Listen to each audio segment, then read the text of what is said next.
All right, hello everyone, and peace of Christ to all of you. I hope everyone is doing good. I'm sorry I was late, but not because I am late, really, but Google have a problem with recognizing my software for broadcasting.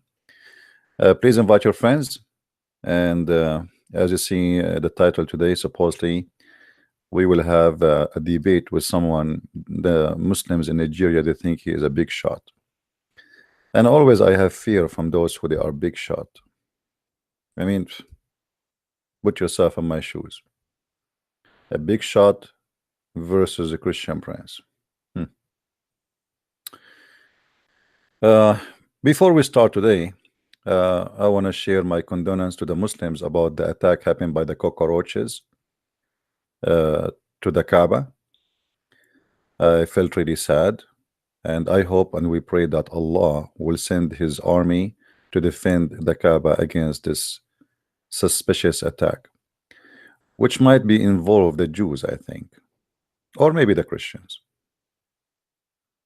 We know that these days you can control insects. So I will not be surprised if behind this attack may be a Christian prince and his team, or the Jews, or you never know. Anyway, it's a holy ground, and I think Allah will defend it. The same he defended the Kaaba when Al-Qurmuti, he came and he destroyed the Kaaba and he took the black stone for more than 21 years, and the Muslims have to pay back the man ransom so he will release the black stone, and he gave them small 8 pieces, which means he did not even give them the stone. They claim it exists there. Anyway, I hope this news will not happen often, because that's not really right. I mean, if you go even to Las Vegas, they find a solution to fight cockroaches. And the money of Saudi Arabia, all the money in the world, could not stop these cockroaches from attacking. And they are saying it's a cockroaches and a crickets and locust. It looks like they are teaming up together, those enemy of Allah, and attacking the Kaaba. And this is absolutely a conspiracy against the true God. My Skype is open for the one who want to call me to set up this debate. So please don't text me. I receive a lot of text, a lot of calls for no reason, and most of them, they are silly. I use my Skype for a reason, which is to make Muslims call me, not to receive hi, hello, how are you, add me. You do not need to add me. I do not need to add you unless you are a person who want to debate me.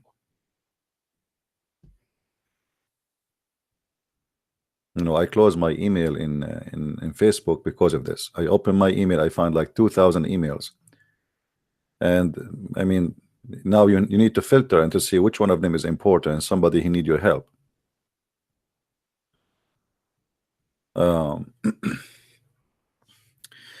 Anyway, so please don't send me text hi, hello, add me, how are you, Christian Prince. أي مناظرة أنت افهم ويش معنى المناظرة. Yeah, you know, the Faris, he says, do you know even what debate mean? Let me show you what debate mean according to Islam. You will die laughing. I mean, look who is talking, a Muslim talking. Do you know what debate mean? Let me show you. This is what debate mean according to your God, the one who cannot stop the cockroaches from attacking your Kaaba. Chapter 3, verse number 61. This is the debate form of Islam, and this debate form proving to us that Muhammad is nothing but a false prophet, and you Muslims will never be able to debate anyone. According to Muhammad, according to his God, sorry, not Muhammad. Muhammad is just a servant of Allah, and he say what Allah said to him, as you know. So according to Allah, he said, if somebody came to you to debate you about what? This is the verse about Jesus, by the way. Do this. Tell them, Bring your females, I bring my females, I bring your children, I bring my children, bring your goat, I bring my goat, bring your Lamborghini, and bring my Jaguar.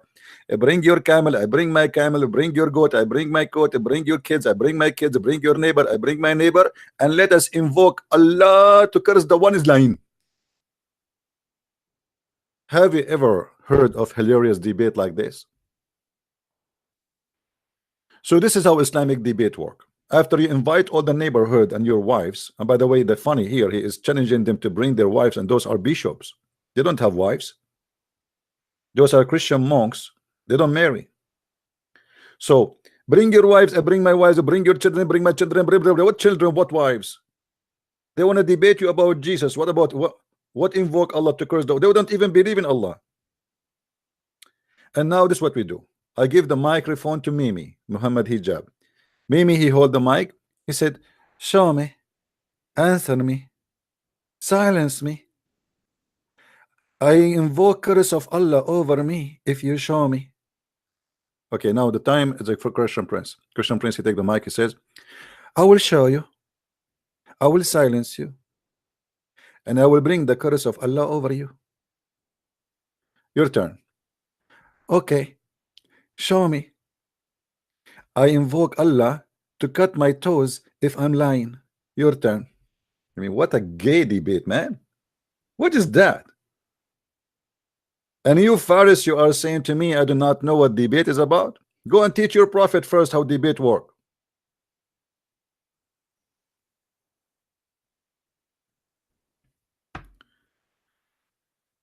Now let us hope that this Abdul today, the guy from Nigeria, he will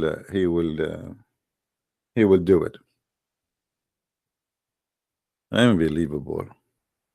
Actually, I was thinking not to come today, appear online, because I'm scared. You should see this guy when he speak in the stage. He have like 20,000 people listening to him in the stage, and he is singing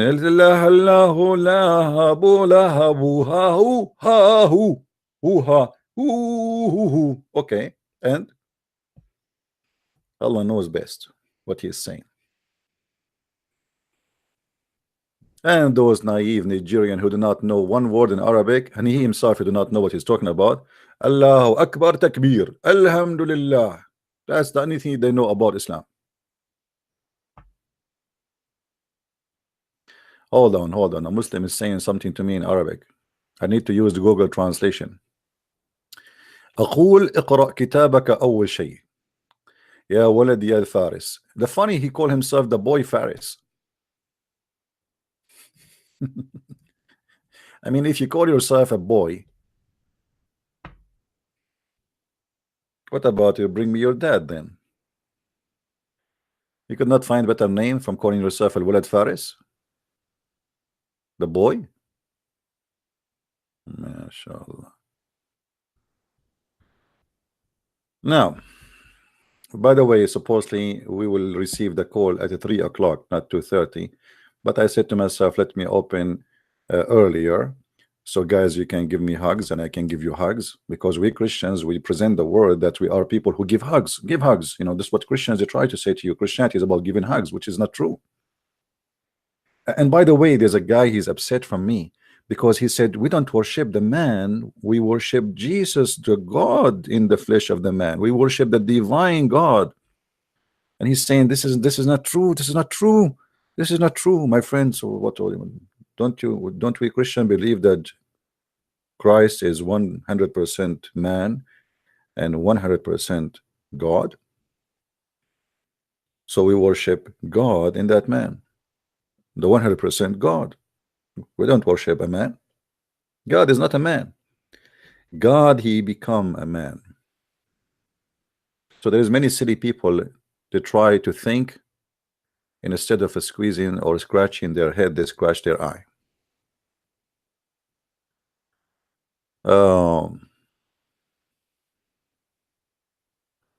What surah this surah is? This is a chapter 3, verse number 61. This is the chapter of Ali Imran, which means chapter of the family of Jesus. Muhammad, he think that Ali Imran are the family of Jesus. So Musa's is Ali Imran. Aaron is Ali Imran. Isaac is Alu Umran. Jacob is Alu Umran. Family, family. It's a family, familia. This is the Italian mafia, All of them, they are Alu Umran. I mean, Umran is the father of all those guys. Are you sure, Muhammad? I want to know where Muhammad he got his knowledge from. So according to Muhammad, Moses was a bambino from the family of Umran. Aaron was from the family of Umran. Mary was from the family of Umran. Jesus from the family of Umran. I mean, what's wrong with you, Muhammad? All of those, they have a father, his name is Umran. Are you sure?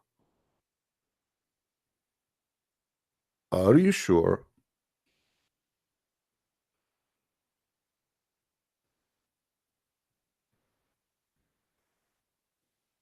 Are we live?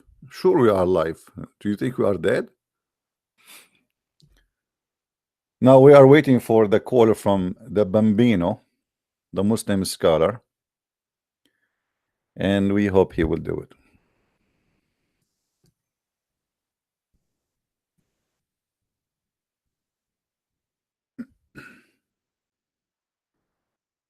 Invite your friends, please.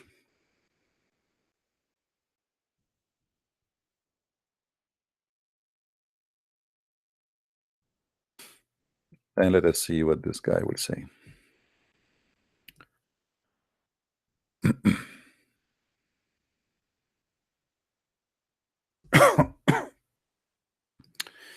Always I try to speak to Muslims in a logic, but the Muslims, they have their own logic, which is not logical at all. You see, God cannot be a man, but God can be a leg. I mean, so you refuse God for being a man or coming as a man, but you accept God for he is in origin as a leg. You refuse God to have 5 fingers in his hand, but you accept your Allah have 5 fingers in his hand. I mean, I don't know. Sometimes I wonder what Muslims are thinking about. You see, when you ask Muslims or you talk about Islam, you think those Muslims, they are people who believe in let us say in different kind of divine, like he is a spiritual divine, but this is not the case. Muslims believe in a physical divine who is not a spirit. So what this drama is about?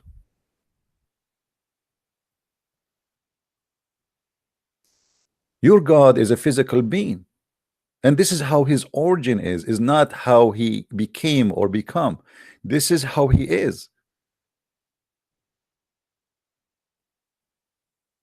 So for you as a Muslim, you believe in a physical being, you call him God, and yet you refuse God in Christianity, who is not a physical being, who come to us in the flesh of a physical being.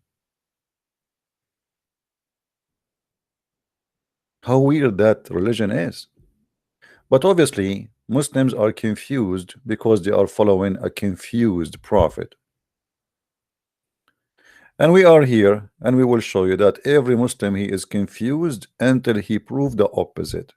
And by the way, I never saw a Muslim, he is not confused. You must be a confused literally the second you say I'm a Muslim. To the point, if we ask a Muslim what it does mean to be a Muslim, everyone he give you his own definition.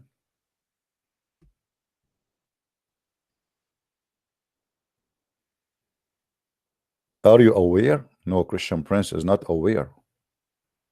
I mean, look at James here. He's saying to me something I just learned from you, James.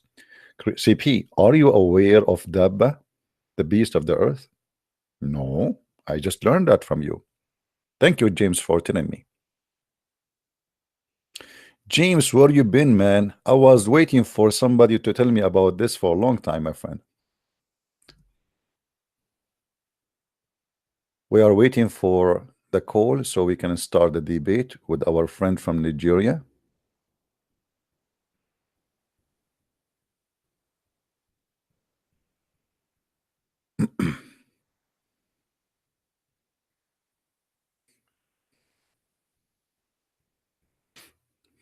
أنا مسلمة الحمد لله. Hello.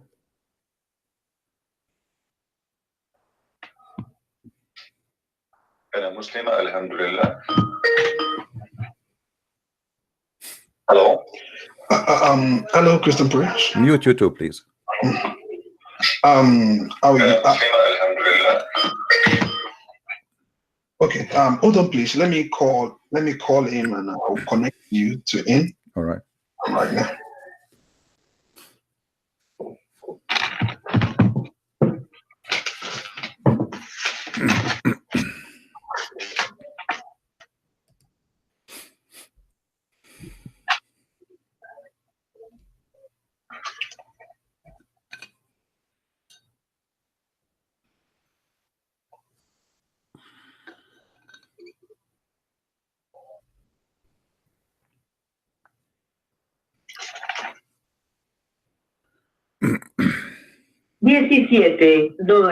$17.60. Okay, guys, he's trying to contact this sheikh so we can have a nice conversation with him.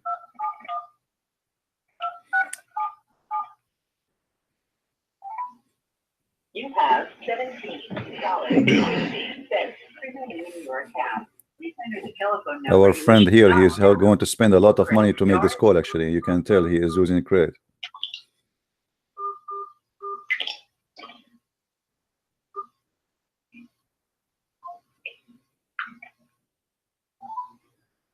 You have $17.60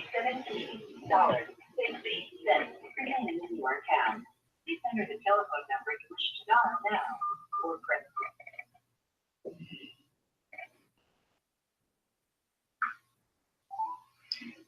You have 17. Okay, my friend, what about you call him? When you hook up with him, you can call me in Skype right away. Is that okay? I think he's not listening.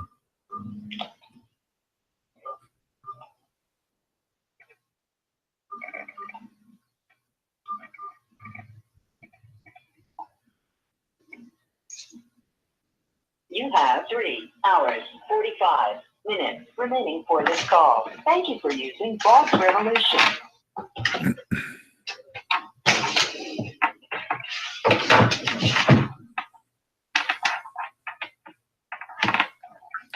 You currently do not have sufficient credits to complete this call. Dial *321#. Withdraw credit and complete your call. You currently do not have the. You have $17.60 remaining. Hey, my friend, are you there?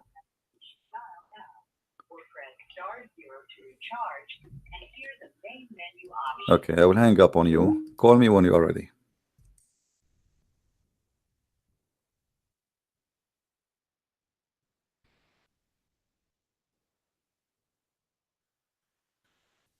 We don't want to spend the day saying hearing that you have $17 left in your credit. This is exactly how the Muslims, they pray to Allah.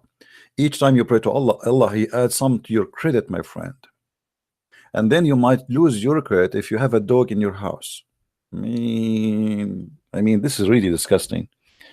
Why you want to destroy your credit, which Allah He put in your account after praying for a long time, and now you want to buy a puppy and put him in your house, and will make you lose the credit? Come on, don't do that.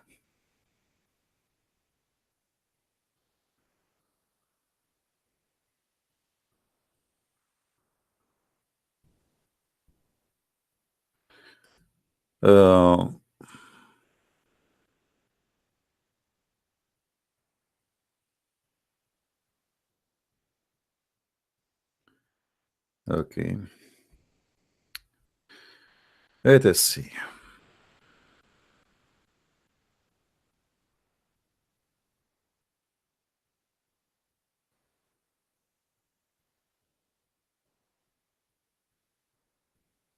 I mean, people, they ask me questions in the Skype. One day I'm going to rip Skype off pieces. People, if you see, guys, the text I receive, I mean, it's the most silly, stupid text ever you can imagine. I am not sure what people eat before they text me.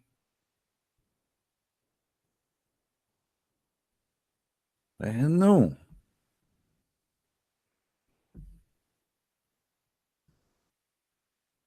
I don't know.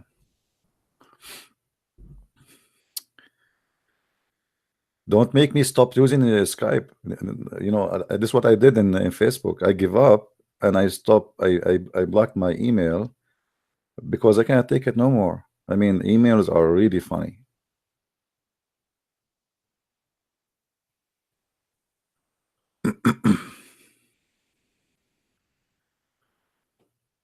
We are just waiting for the Abdul to contact with him, and may Allah he protect him and give him all the wisdom, because he need a lot of wisdom. By the way, Muslims, you have wisdom or wisdom? I don't know. For me, it looked like wiz and dumb. I don't see wisdom. As I remember, your prophet himself, he needed a surgery to install wisdom in his chest. Is that correct? How many of you had this surgery until now? No, not dumb, not dumb. Wisdom. I think my accent is not because I'm Scottish. That's why you guys don't understand my accent. I mean, you go to England, people in England don't speak English, by the way. We are the Arab. We are the one who made English. Shakespeare, he was a Shakespeare. You know that, right? We are the one who made English. We are the one who made Latin. We are the one who made the French, you know? Like even pizza, you know, we are the one who made pizza.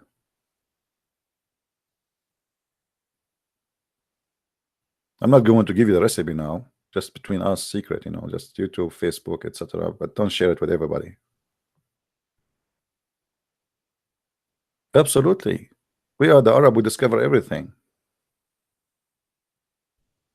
You know? Until now, none of you knows how to bring somebody to your embassy and cut him pieces. We are the first. You know, I mean, I feel sorry for you.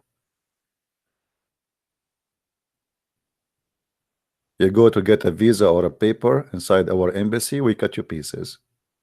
And then we send you like, you know, we make you cans and we put you in tuna.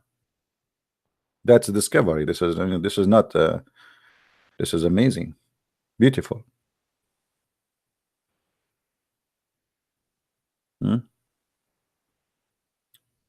We are waiting for the caller from the Sheikh from why we have only 858 people here. Okay, if we bring you a belly dancer and she is going to teach you how to do belly dancing and she wear a short skirt, you will see how big the number will be. There's a program I downloaded, I forgot the name. I really forgot the name. And I said to myself, maybe I can use it to link my podcast, but it doesn't work because it's a phone and you have to open the camera. And I look at the broadcast, which have a huge viewers, you know, 3,000 people watching live, 4,000 people, and you will see a woman, she is trying her jeans. She bought a new jeans and she's trying her new jeans, and she have like 3,000-4,000 people watching. Should I try new jeans? All right. Hello? That there will be no lecture for tonight. I'm here to dialogue with President Point. Hello? I am with you, my friend.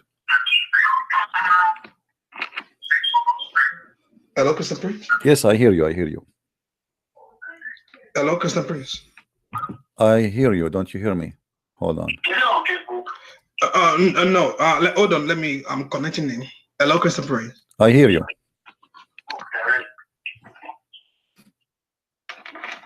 I'm here. Hello. Uh-oh. I don't know how the debate will work. Because he is connecting the phone to his Skype. I'm not sure how he can do it, but he will do it.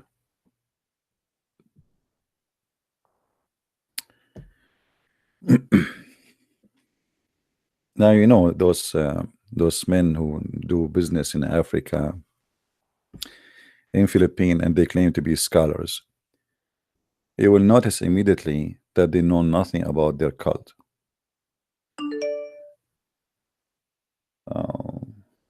Missed call. Okay, let me call him back.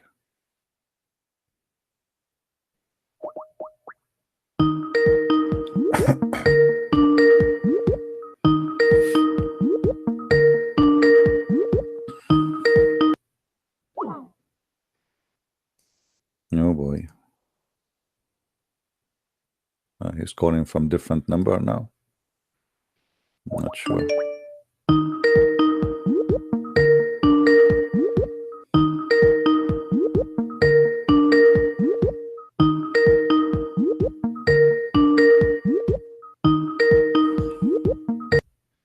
Okay.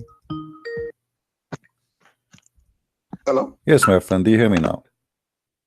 Yeah, I can hear you. All right. So are we? Are you connected with him or not yet? Mr. Ustaz Jamiu from Nigeria on the other line that want to debate you. And this Christopher, can you hear me, Mr. Ustaz? Can you hear me, sir? Mr. Jamiu, can you hear me? Yeah, I can hear you. Okay. The Christian Prince, I said that I will bring you in to debate with him on Quran. So now you can both talk because you told me to bring my senior pastor. So I have it here today. So you can debate. Now, Christian Prince, this is the Mr. Usa from Nigeria, and that's Christian Prince right there. All right, Mr. Usa. Do you hear me, Mr. Usa? Hello. Do you hear me, Mr. Usa? Hello, Christian Prince. Hello. Yes, he can hear you. How are you doing, hear Mr. Usa? Assalamu alaikum. So, Mr. Usa, I've been told that you are a person who is a scholar in Islam, but I want to ask you as a start, when you say to me, Assalamu alaikum, that means peace be upon you. Is that correct? Yeah. So why the angel Jibreel, when he came to Muhammad, did not say to him, peace be upon you? Wait. I said alayka Islam. I did not understand. What? That was you. Why the angel Jibreel, when he came to Muhammad, did not say to him, peace to you? Assalamu alaikum.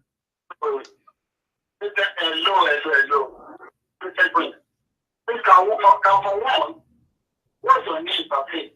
My name is Adegunwa. I don't understand, my friend. How are you reading? How are you reading, my friend? He said his name is Jamiu Adegunwa. He's introduced. He's asking your name. What's your name? To know what I'm speaking with. I don't understand what he's saying. He said, what is your name? My name is a Christian. My name is a Christian prince. He said his name is Christian. Did he hear Yes. my question? Why the angel Jibreel, when he came to Muhammad, did not say to him, Assalamu alaikum? Can you hear me? Yeah, he can hear you. Yeah, I said Christian is not his name. Christian is not his name. I know when you have been baptized, but you are not even Christian as a name. But without that, you people can proceed. Hello? Yes. Can you hear me? He can hear you. Yeah. My friend, I cannot really understand what he's saying. Can you make the sound more clear? I don't know if you can. Okay, let me. I'm working on it. He's asking, what is your name? He's trying to. I told him my name is a Christian prince. Okay, should I change my name for him? My name is Muhammad ibn Abdullah. I mean, what does that have to do with the question? Answer the question. Why the angel Jibreel, when he came to Muhammad, did not say to him assalamu alaikum? Tell him, please. Yes.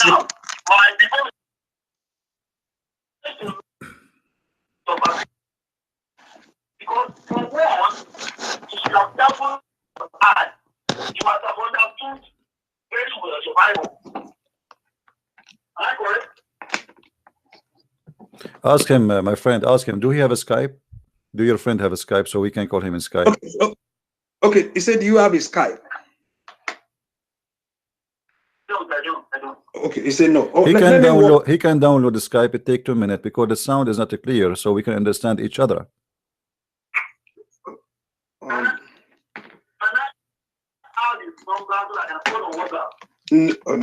No, I don't think so. Okay. Okay. So okay, let us say maybe you can explain to me what he's saying. You can repeat what he said. So what he said about why the angel did not say assalamu alaikum to Muhammad when he said to him, when he came to him first time. Mohammed.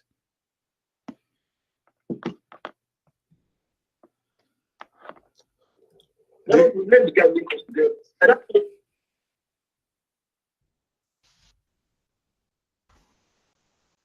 this. Why angel did not say salam alaikum to Muhammad When he came to him in the cave. That's easy. We cannot start on that basis. Yeah. But I need to know that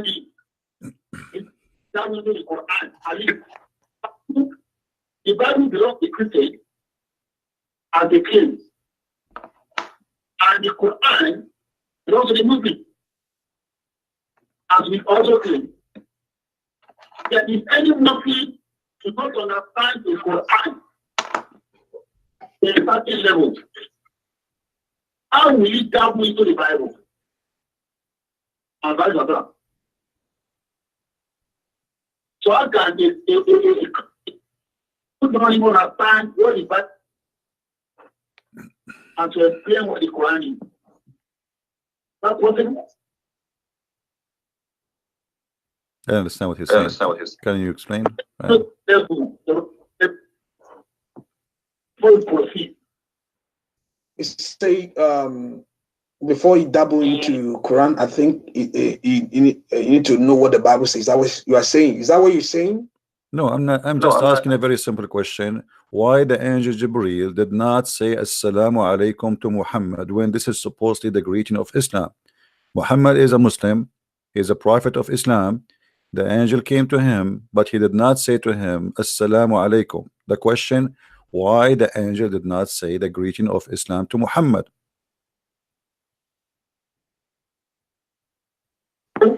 yeah, I mean, so in the Quran, that when in the Gabriel came to Mohammed, that is Abraham.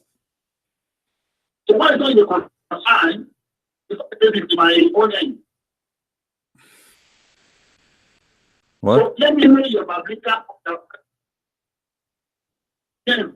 Torah, the Quran.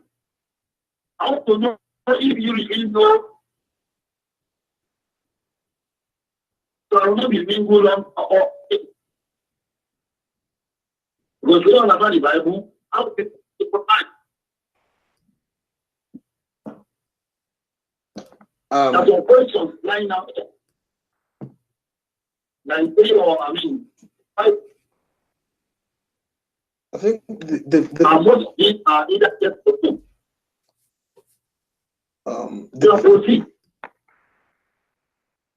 the volume is not really clear. Do you hear him? I don't understand a word from what he's saying. I'm sorry. I have no idea what he's saying. Can you translate? Hello.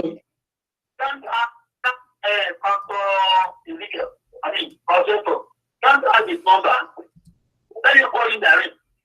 I don't have his number. I don't have his number. So you can.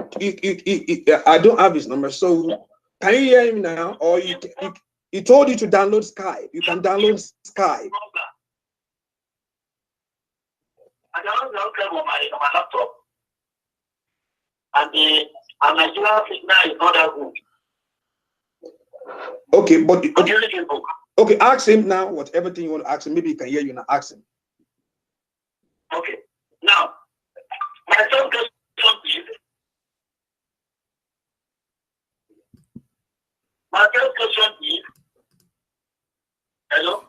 Yeah, he's hearing you. He's hearing you. If God, G-O-D, your creator,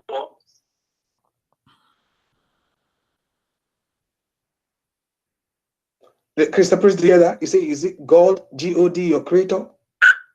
Why he's not answering about what I said? I mean, why he is switching? We just ask him a very simple question. Why the angel did not say Assalamu alaikum to Muhammad when he met him? If this is an angel of God, why he did not say to him Assalamu alaikum? Do he understand my question? What is, do you believe in God is he created? For sure, I am a Christian, I am not an atheist. So what does have to do with the question? So let us make it simple, my friend. You are trying to avoid my question. Why the angel, when he came to Muhammad, did not say to him Assalamu alaikum? Very simple question. Please go ahead and answer. And that's your time. I said, show me in the Quran. Not that if when the agent came to Mohammed and the Lord said Assalamu alaikum, show me in the Quran. Okay, you show me in the Quran he said Assalamu alaikum. Show me in the Quran that he said Assalamu alaikum, because if it doesn't show in the Quran, you just answer yourself. If the Quran does not say that the angel said to him Assalamu alaikum, it's mean he did not say Assalamu alaikum. You just prove yourself wrong. Show me in the Quran. Show me in the Quran where the angel he said to Muhammad Assalamu alaikum. Right. Show me the Quran. It's not there. It's you who should show me. I'm asking you why the angel did not say Assalamu alaikum. Show me, if you believe in the Quran, show me in the Quran where the angel said to Muhammad Assalamu alaikum when he came to him in the cave. Oh, I don't know. Don't just waste time. People are here. Give me the word. I just know. What? Translate, please. He said he don't know that where the angel said to Muhammad Salam Alaikum, that he said he don't know. He don't know. So he do not know why he did not say Assalamu alaikum, correct? Yes, he said that. Okay. Well, if an angel is from God, then he should speak with God greeting, because this is God greeting. So if Jibreel did not say Assalamu alaikum, when the angel came to Mary, he said to her Assalamu alayki ya Maryam. He said to her, Salam to you, Mary, Shalom to you, Mary. And this is because he is the angel of God. When Muhammad he have an angel, he did not say Assalamu alaikum because he is not the angel who bring peace from God. For simply he is not an angel of God, he is Satan himself. So, can you show me in the Quran that angel is not going to Muhammad? Well, you're funny. You are saying to me, can you show me in the Quran that the angel did not say Assalamu alaikum? You show me that he said. Show me where in the Quran it says he said Assalamu alaikum. You show me. Go ahead. You show me where in the Quran it says Assalamu alaikum. He did not. Same time, you know, as long we are talking about Muhammad, he said Assalamu alaikum or not. Isn't it Muhammad? He confessed that Shaitan, he give him command. He said that Shaitan, he gave me command. And here is, we hear that Muhammad saying it clearly that he is a person who take command not from God, but from Shaitan. I'm lying? I'm lying? Okay, I will give you the hadith number and you will read it for us. Let's see if this is true or not. This is the hadith in front of us. Please don't say to me you are lying. We speak in respect here. I did not call you names. This is Sahih Muslim. This is Sahih Muslim, hadith number 2814A. Sahih Muslim, hadith number 2814A. The Prophet, he said that every one of us have a shaitan, but yet they ask him, Prophet, do you have a shaitan too? He said, yes, but Allah help me against him, and so I am safe from his hand, and he does not command me but for good. And I am showing that in the screen. If my brother here, he can give you YouTube, you can see the hadith in the screen and you can read it yourself. So your prophet, he agree that he received command from the devil, and that explain why the devil, when he came to him, he did not say to him assalamu alaikum, for he is Satan. Yeah. Okay. Are you sure you are not an hypocrite? I'm not hearing my voice from your idea. I'm listening to your live program on YouTube now. Well, are you voice? Can you tell me what he said? I don't understand. He said he can't hear your voice on your. He can't hear his voice on your show because he's listening to you. Well, he can call me in Skype so we can hear each other better. Why he is stubborn? I mean, download the Skype. Will take you 2 seconds, and call me in Skype, and that will save you from being in the middle. You can join us in the group to explain it in case you need to, but let him call me in Skype. However, the hadith, you tell him what I said, my friend. Tell him in Sahih Muslim, hadith number 2814a. Sahih Muslim, hadith number 2814a. Muhammad, he said that Shaitan, he command him to do good. So what kind of a prophet he is following that Shaitan command him to do good? How good can come as command from Shaitan? Tell him, please. He said Satan command. Mr. Jamiu, please. He said Satan command Muhammad. I think you said, Mr. Jamiu, you don't believe in hadith. Is that what you are saying, or what? No. Yeah, hadith that have contradicted the Quran, I don't believe in it. Okay. Which one do you want? What hadith do you want? Which one do you want from him?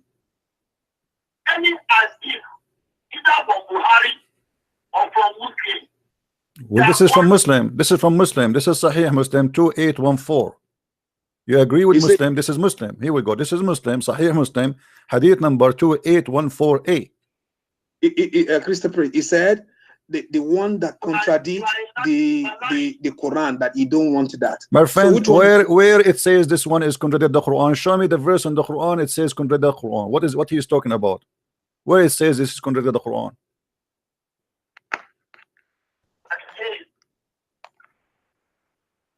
It says show him where he contradicts Quran. There is nowhere in the Quran, right? When angel came to Mohammed and said salam alaikum. Are you relying on that? He's getting angry.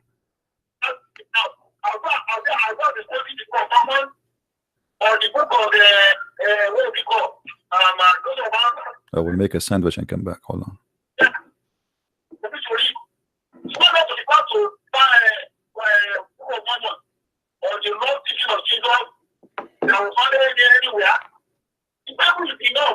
Tell me what he's saying. Tell me. He said it's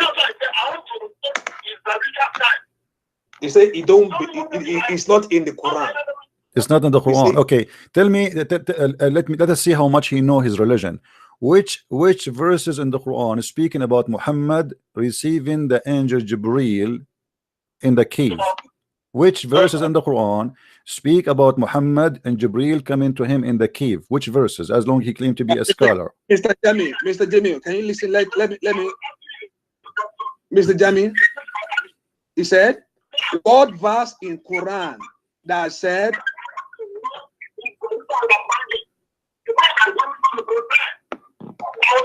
I bet you he do not know. I say, what do you say? I said, I invited you to get your brother. Okay. Right?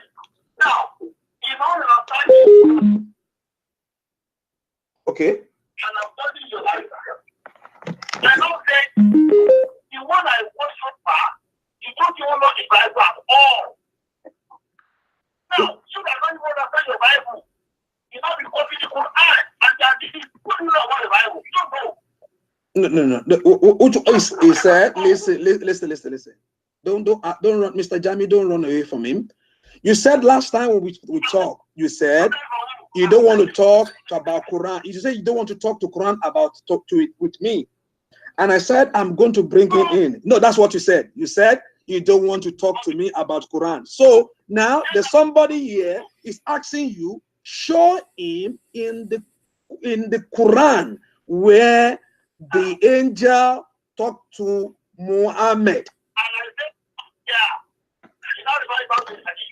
No, he said, where is it? Where is it in Quran? Where is it in Quran? Where in the Quran the angel he came to him in the cave, specifically in the cave? Do he knew? If you do not know, I can help him. Where is it come to him? That came to him in Quran in the cave. He said, answer that. If you are denying their deed, that you should tell him where in Quran that the angel came to Muhammad in the cave in the Quran. I don't know what you say, but answer him. Whatever story you see. Where in the Quran the story of the cave can appear? Where in the Quran? You claim to be a scholar, and obviously you do not know your book. This is why you keep repeating the same thing. Where in the Quran the story of the cave appear? The mic is yours.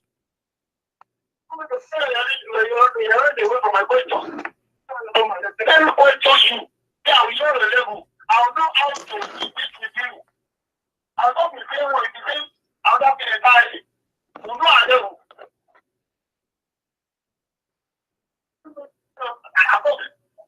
I don't know what it is. Yes. Who am I relating with? Let me know that I don't understand it. So I'm not quoting me the Quran. Because you don't understand your Bible. That's what affected why are you trying to avoid what is asking you? Is there anything? This is the word of God. You want to defend your true word of God. Answer him. If it's true, answer him. My friend, let's make it simple. I'm asking you just a very simple question. Where in the Quran the verse is speaking about Muhammad receiving Quran in the cave? Do you know? Either you say I know or you say I do not know. Please. There's no need for this drama. Which verses in the Quran, which chapter, which verses speaking about the angel coming to Muhammad in the cave? Very simple. I'm not accusing you of anything. I'm not fighting with you. I'm trying to learn from you. You are the scholar, my friend. You are the one who wear a suit, go in the stage, speak to 10,000 people, Nigerian, trying to say to them, I am a scholar. Listen to me. Here we go. I want to listen to you. Can you give me the verses in the Quran where it says that the angel came to Muhammad in the cave? Can you please? I'm listening. I said, angel said that to Muhammad. And that's not mean that angel is angel of evil. It's not. I want to know your acting.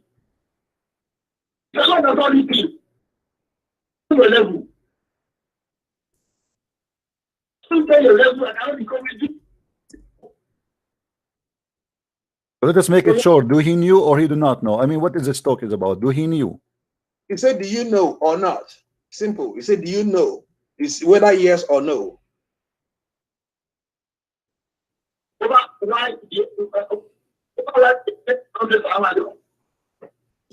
No, he said, let me repeat it again. He said, tell him where in the story in the Quran where the angel about the cave. He said, do you know where in the Quran about the cave? In the Quran chapter 92, from verse 1. Where? He said Quran 90. You hear that? Christian, he said Quran 96. He says Quran chapter 96, right? He said Quran chapter 96.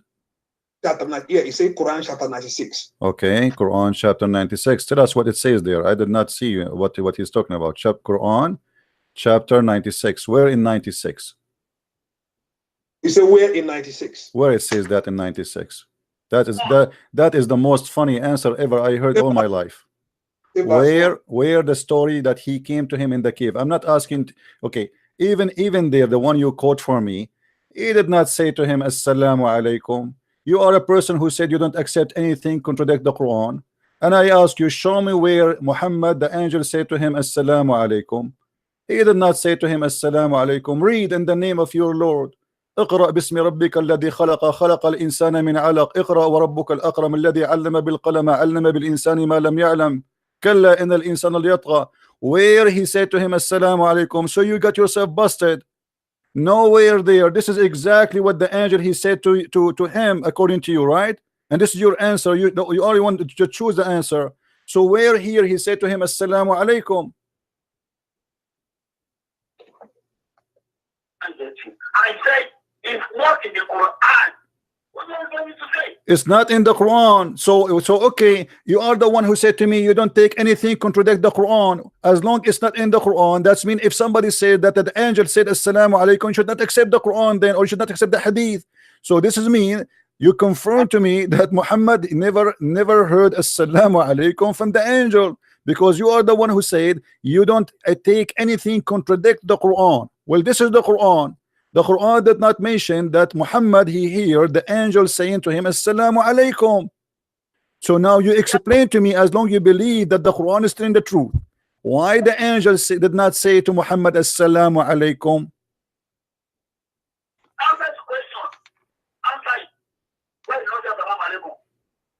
What?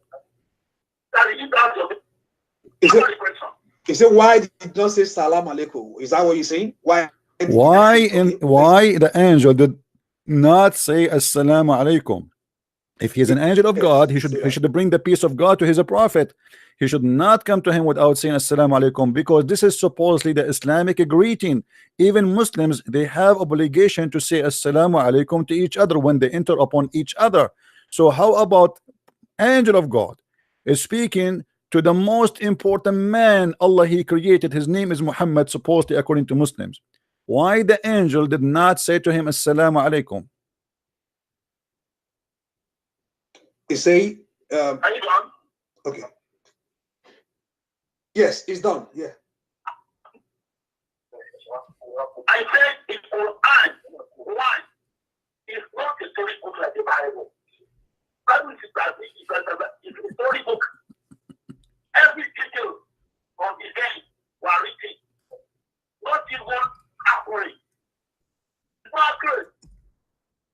Now, the Quran, I'm not telling you everything in detail.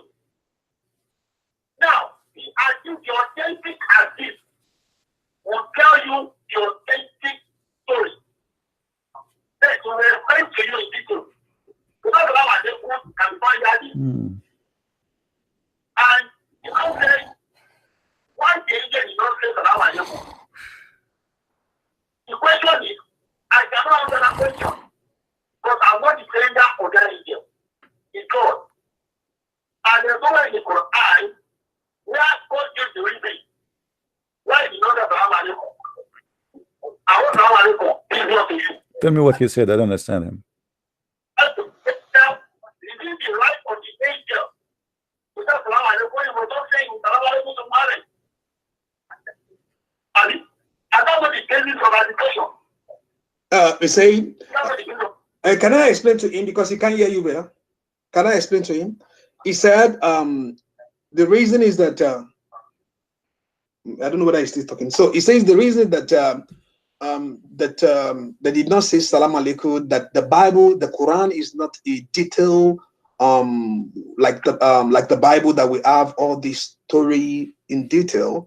That's why I did not say salam alaikum to that is very funny. That's very funny, because if you claim that the Bible is detailed and the Quran is not detailed, that's mean you Muslims, you drop some of the story out of the story. What you are saying now is very dangerous. You just said that look like he said assalamu alaikum, but it does not show up in the Quran. So you Muslims, you corrupted your Quran and you took off assalamu alaikum off. Why you are not putting what the angel says as it is? If he said assalamu alaikum, who gave you the right to take it off? You just accuse your book to be a corrupt book. Secondly, the details we can find it in the hadith. The hadith still does not say he said to him assalamu alaikum. He came to Muhammad and he started squeezing him 3 times. Now, as long you are in this ability to answer and you have no idea except saying the Bible is book of details, the Quran is a book of like it's a magazine. There's no details there. Thank you very much for saying that. And this is why we cannot call the Quran a book, but we can call the Bible a book, because a book is the one who give us details. A magazine is the one who give us short stories. Thank you for saying that. Now let me ask you, when the angel came to your prophet, if he is an angel of God, why he was squeezing him, forcing him to read? Why he did that? Do you know why he squeezed him 3 times? No, the angel never strangled Mohammed. 1, it's not in the Quran that the angel family. 2, the angel never said in the Quran that read. And Mohammed said, I cannot read. It's not the Quran. The Mohammed I cannot read. It's not the angel there, Quran chapter 96. Verse 1, he said, proclaim that read the name of the Lord, of the Lord and the Creator who created man out of the physical. Proclaim, read, and that your Lord is most bounty, who fought the pain and taught man which he knew not. So, Quran has never said to Muhammad, I mean, angel just a read, and he was quoting what God said. He has never told somebody, and Muhammad never said, I cannot read. So, this is the Quran for you. He said, it was God that taught man what he knew not. The Quran is the word of God. You can also Muhammad say, yeah, it's not like the Bible. It's not like the Bible. I say the Quran is not a story book. Why is not detailed? Quran is the most authentic book on earth. The Bible, that's why I want to know your capital level. The Bible is not of God. It's a book of evil. We call it Nigeria. God is book. Translate, please, or tell me what he said. What he said? He said Quran. He said the Bible is not the word of God. And I mean that he's saying that the Quran is better than the Bible. That's what he's saying. Okay. Well, tell him to take a break from talking, because he keep talking saying nothing. He said you should talk slowly. You should talk slowly. Okay. The Quran says in chapter 2, verse number 41, مُصَدِّقًا لِمَا مَعَكُمْ. The Quran says we agree and confirm what you have with you. So how he say that the Quran is better than the Bible? Same time, the Quran says that we agree in what you have with your hands. That's mean you Muslims, you are accusing your God Allah to be a liar. All the verses in front of us in the screen saying it clearly that the Quran confirm what they have with them. So, and when you say to me that the Quran is better than the Bible is not the book of God, and then the Quran says that Allah is the one who said the Bible, and then the Quran says we agree and we confirm what you have with you as a Bible, that mean that you are against Muhammad and against his religion, because I confirming what is with you. So you are saying clearly that you don't believe in the Quran, and you are the one who said to me you don't agree with anything contradict the Quran. Now I want you to show me where in the Quran it says that the Bible is not correct.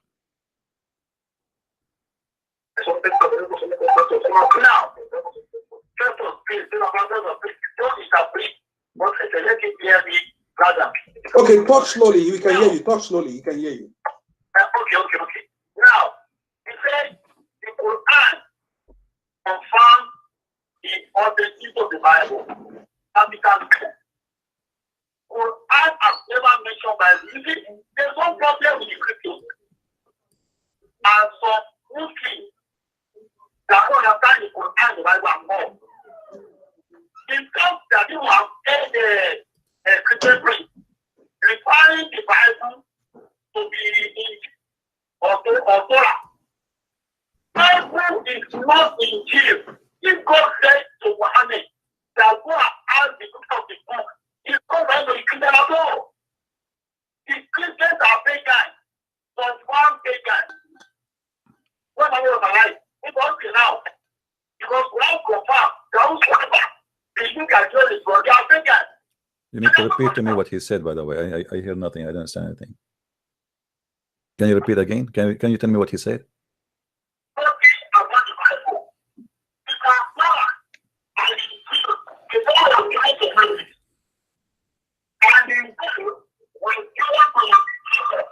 Mr. Jamiu, please, your voice, you are listening to the YouTube.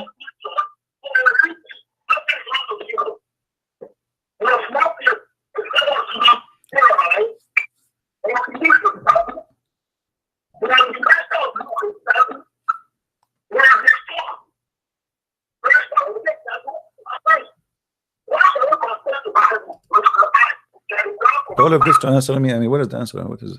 My friend, and there's no way we can continue this way. You have, if you want to continue, he can speak for 2 minutes. You tell me what he said, and then he can continue. Because now you will forget what he said. He's speaking for the last 10 minutes, and now you are going to tell me what he said because I didn't understand what he's saying.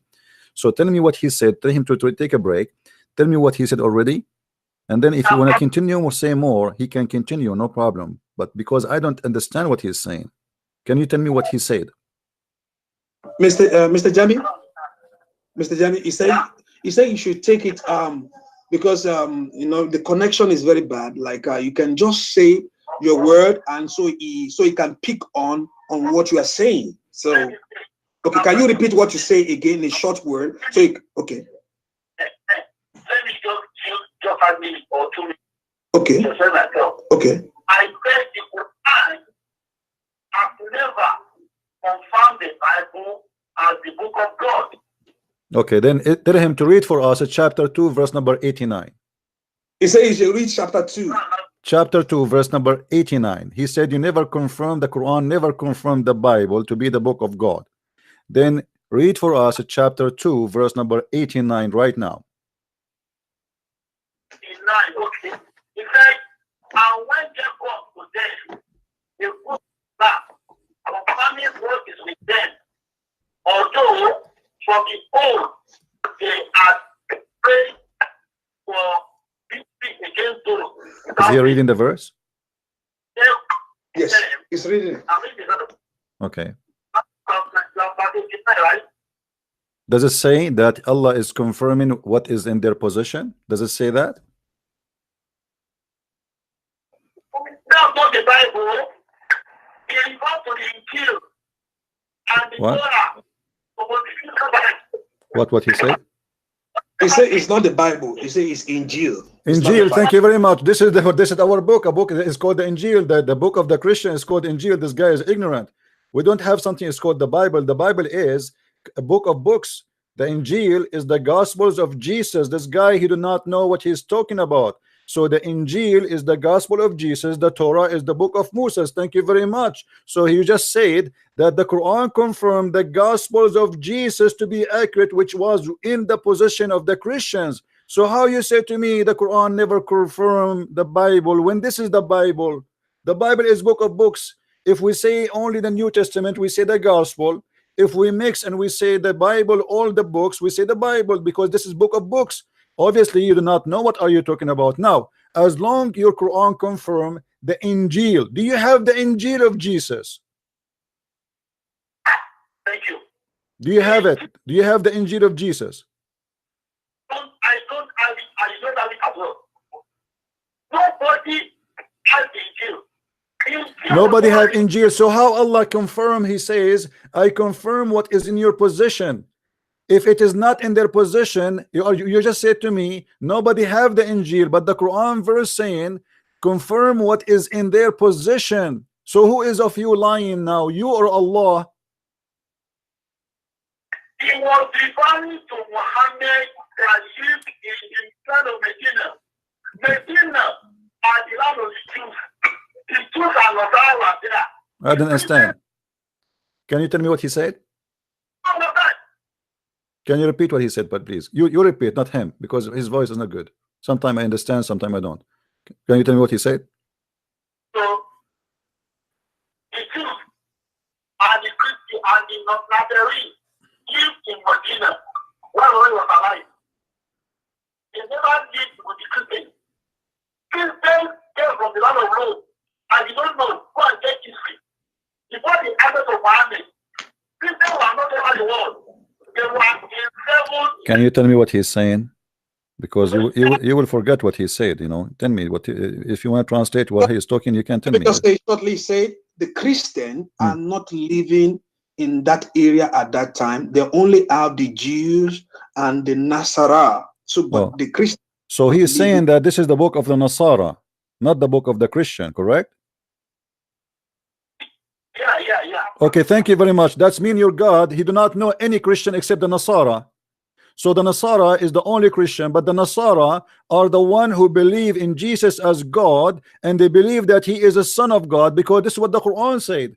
So when you say to me that the Quran speak about the Nasara, thank you very much for saying that, and the Quran confirm what the Nasara have with them at that time. That means the Quran confirm what is written in the book of the Nasara, and what the Nasara says in the Quran. According to the Quran, the Nasara they say that the Messiah is Allah. So you just prove to us again that your Quran is a mad book made by a madman. لَقَدْ كَفَرَ الَّذِينَ قَالُوا إِنَّ الْمَسِيحَ هُوَ اللَّهُ. They are kuffar, those who say Al-Masih is Allah. Who is he's talking about? He's talking about An-Nasara.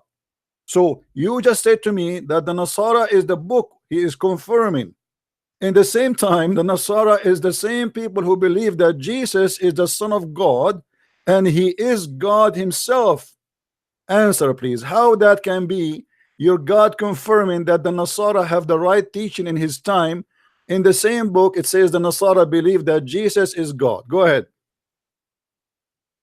Thank you. Now, let me explain the difference between Nasara and Christian people the first time.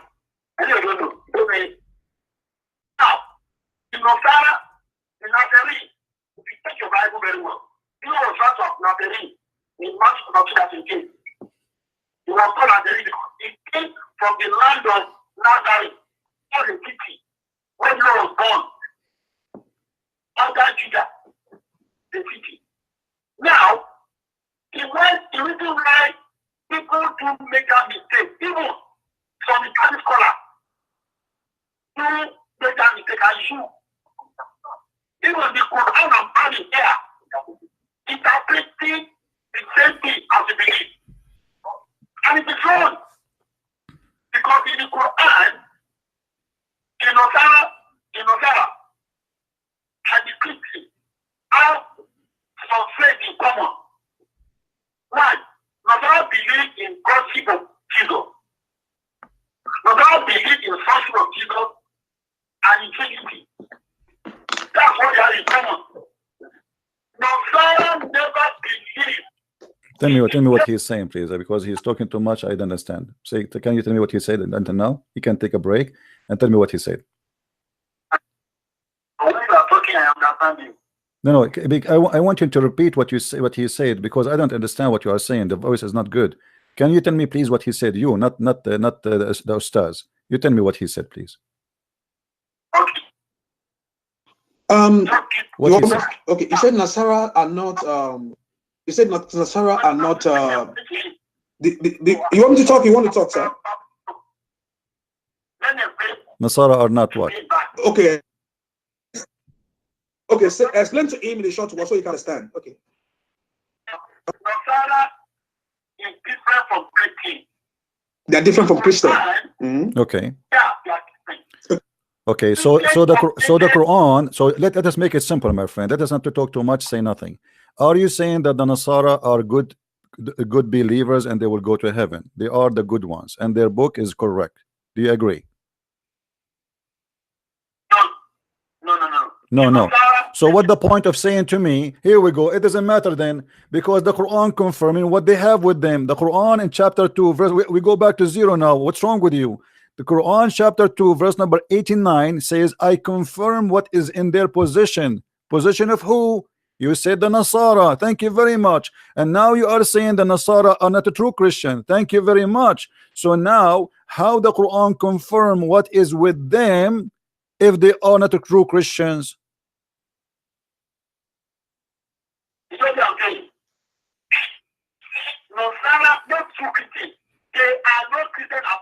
So who is the true Christians? Who is the true Christians the Quran speak about? Where we can find the word Christian in the whole Quran?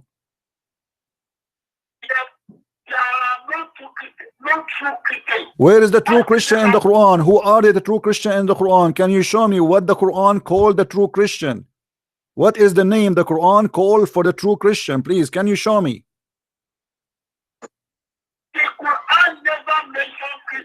I mean, how crazy this is. I'm asking you. I don't care who is the word mentioning Christian or not.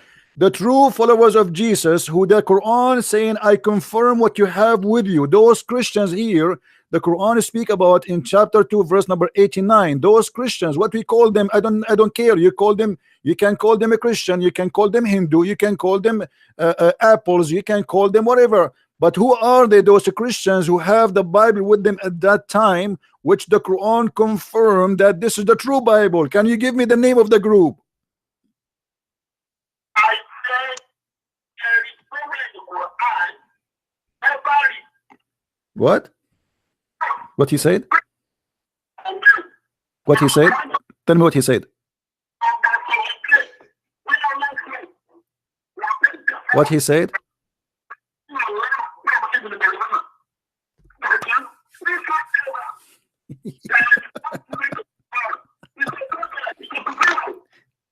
Tell me what he said. I don't understand. Tell me what he said. Hold on, let me get what he said.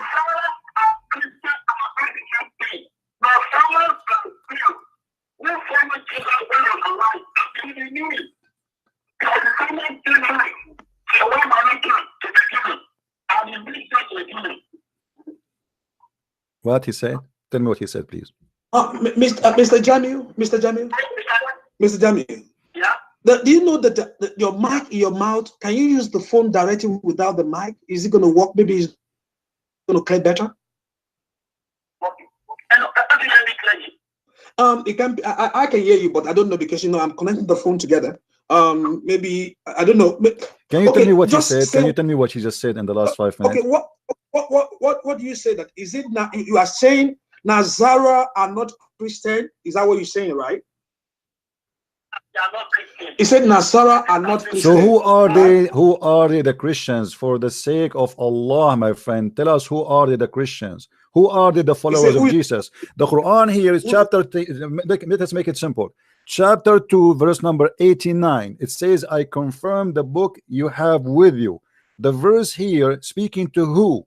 With you, who? Who is the one who have the book? What is the name of the group? I told you the group are the Jews and the Nasara. This ayah came down to Mohammed. It went to talking in Makkah, because Muhammad meant the Jews. What is that? What does that mean? What does that mean? What he said? He said quickly, he just said the book is the Jew book and the Nasara is not Christian. The book is not for the Christian. The Injil is the book of who? Is the book of the Jews? He said the Injil is the book of the Jew. Okay. Are you saying that? No, I'm asking him. I'm not saying that. I'm saying, say to him, are you saying that the Injil is the book of the Jews? Yes. What is your proof of that?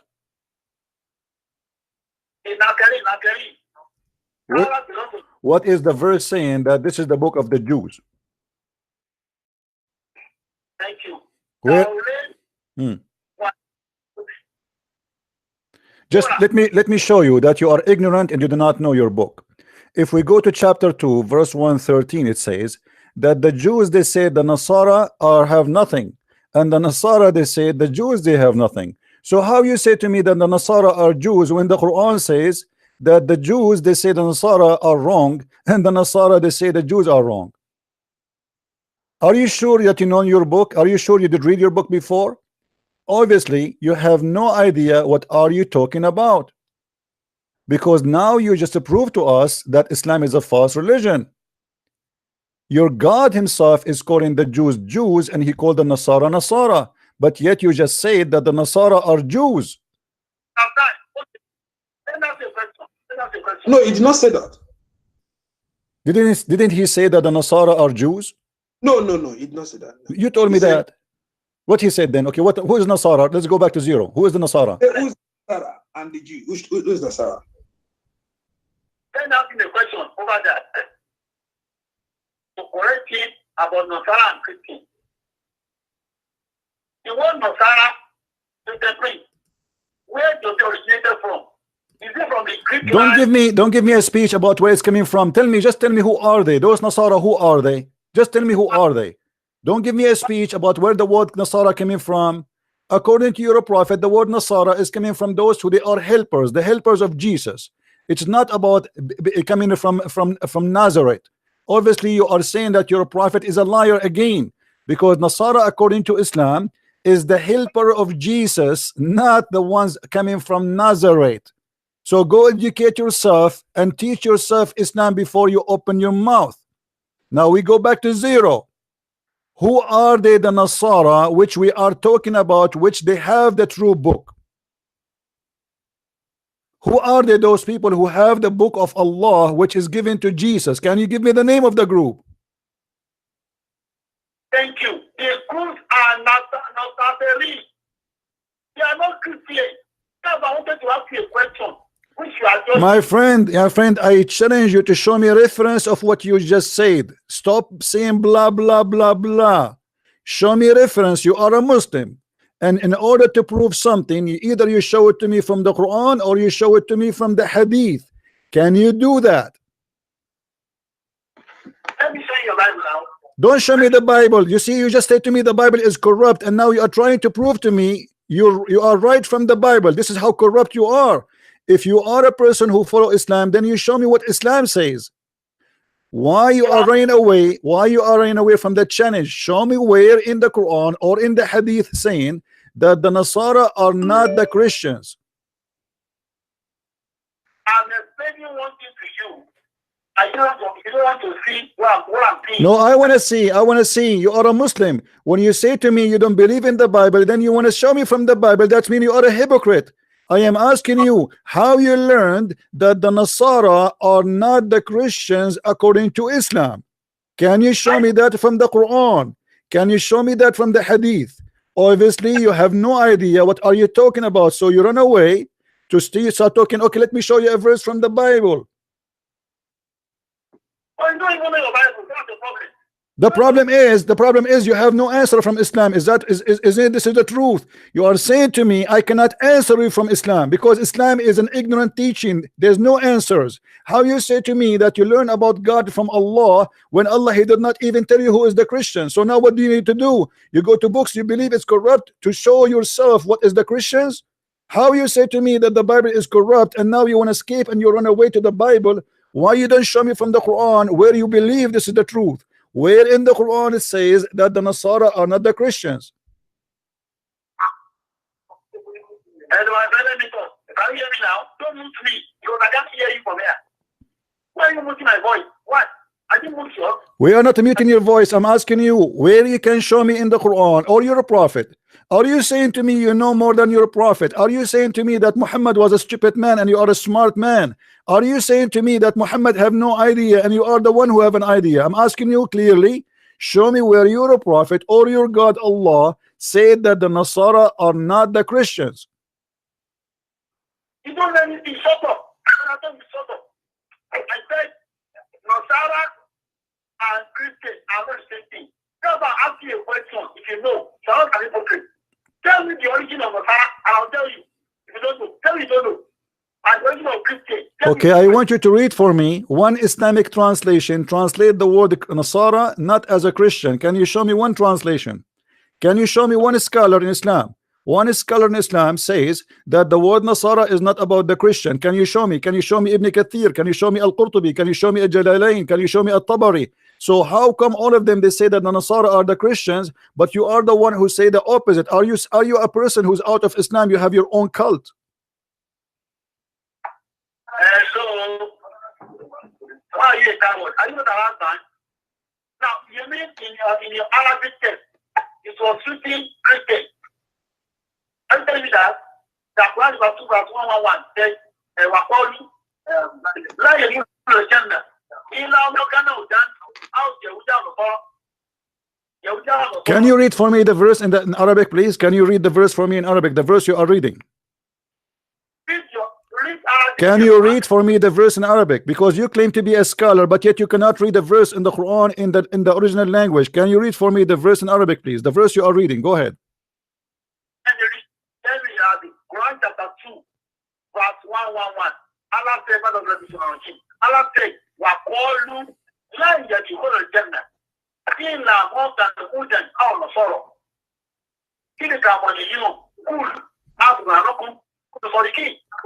Now, what is written there? My friend, let me teach you Arabic. What you gave me, this is not Arabic. This is gibberish. Let me teach you. It says, وقالوا لن يدخل الجنة إلا من كان هودا أو نصارى تلك أمانيهم قل هاتوا برهانكم إن كنتم صادقين. And now you prove to me again that you are a false teacher, because the verse you quote for me says that there's only two people. They are called the people of the book, either the Nasara or the Jews. So now I'm asking you again, the Nasara, if those are the one who believe that Jesus was crucified, the Nasara is the one who believed that Jesus is the Son of God. The Nasara, shut up. The Nasara is the one who says that Jesus is in the cross. The Nasara is the one who believed that Jesus is the Son of God. Now, if those are all the Nasara, who are the Nasara who believe in this? You tell me. Why are you misquoting me? I am asking you, do the Nasara believe that Jesus is God? Yes or no? I said there is nowhere in the Quran where Nasara will refer to as Christian. It was a translation error. Don't play games. Do you have in the Quran any name for other group except the Jews and the Nasara? Do you have any other names? We have two people, they are considered people of the book. One is called Yahud and one is called Nasara. So I'm asking you now again, for the 1,000th time, the Nasara in the Quran, those who believe that Jesus is God, and your Quran says, I confirm what was sent to you. How he confirm what they have with them, yet the Nasara, they believe that Jesus is God. How he confirm what they have with them, but yet the Nasara believe that Jesus is the Son of God. How he confirm what they have with them, and the Christian believe that the Nasara, they believe that Jesus was crucified. So you are fighting yourself and you are going in a cycle because you don't want to answer. I am asking you for the 1,000th time, do the Nasara believe in this? Do the Nasara believe that Jesus is God? They believe that he is Son of God. They believe that he was crucified. Yes or no? Thank you. Nasara believe in the religion of Jesus. It was the Christian confession. They believe in what? They believe in what? Say again, the Nasara believe in what? He was saying, when Jesus was alive, according to your Bible in the Quran, he appeared his name to the whole world. What he said, you need to tell me what he said. He was saying, you not listen to me, I know, you don't understand. You are listening to one another now. An hypocrite. He said, Matthew 24 said, why you don't give me an answer, my friend? Why you are blah blah blah blah blah, talking too much, saying nothing? I'm asking you a very simple question. Is it true that the Nasara believe that Jesus is God and he is a Son of God and he was crucified? Yes or no? I have answered them. Let me repeat myself. The difference between Nasara and Christians.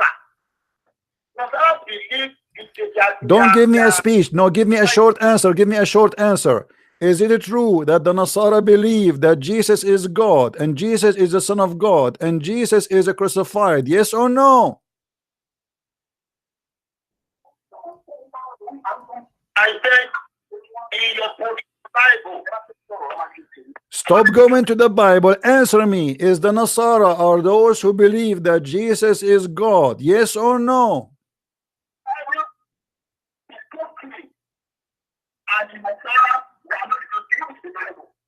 Huh?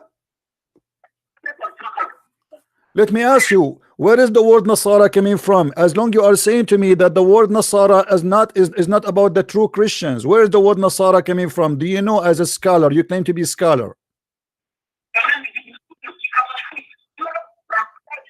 I don't understand. Where is the word Nasara coming from, my friend? Where is the word Nasara coming from?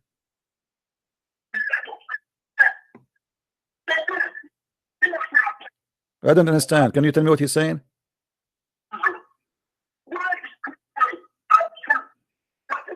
Are you there, my friend? Can you tell me what he's saying? Mr. Jamiu, can you, because we are hearing the voice on the, you are playing that thing back. Can you lower the other volume so it can be clear from your side? Because you are playing, I can see you can listen to him on YouTube also. So maybe you can lower that YouTube so you can hear him. So just tell him what you are saying now. Tell him. I said, the Nasara yes, from the land of Israel. Came from the land of Israel. Coming from the land of Israel. Okay. Okay. And what is the reference of that? Is that from the Quran or from different book?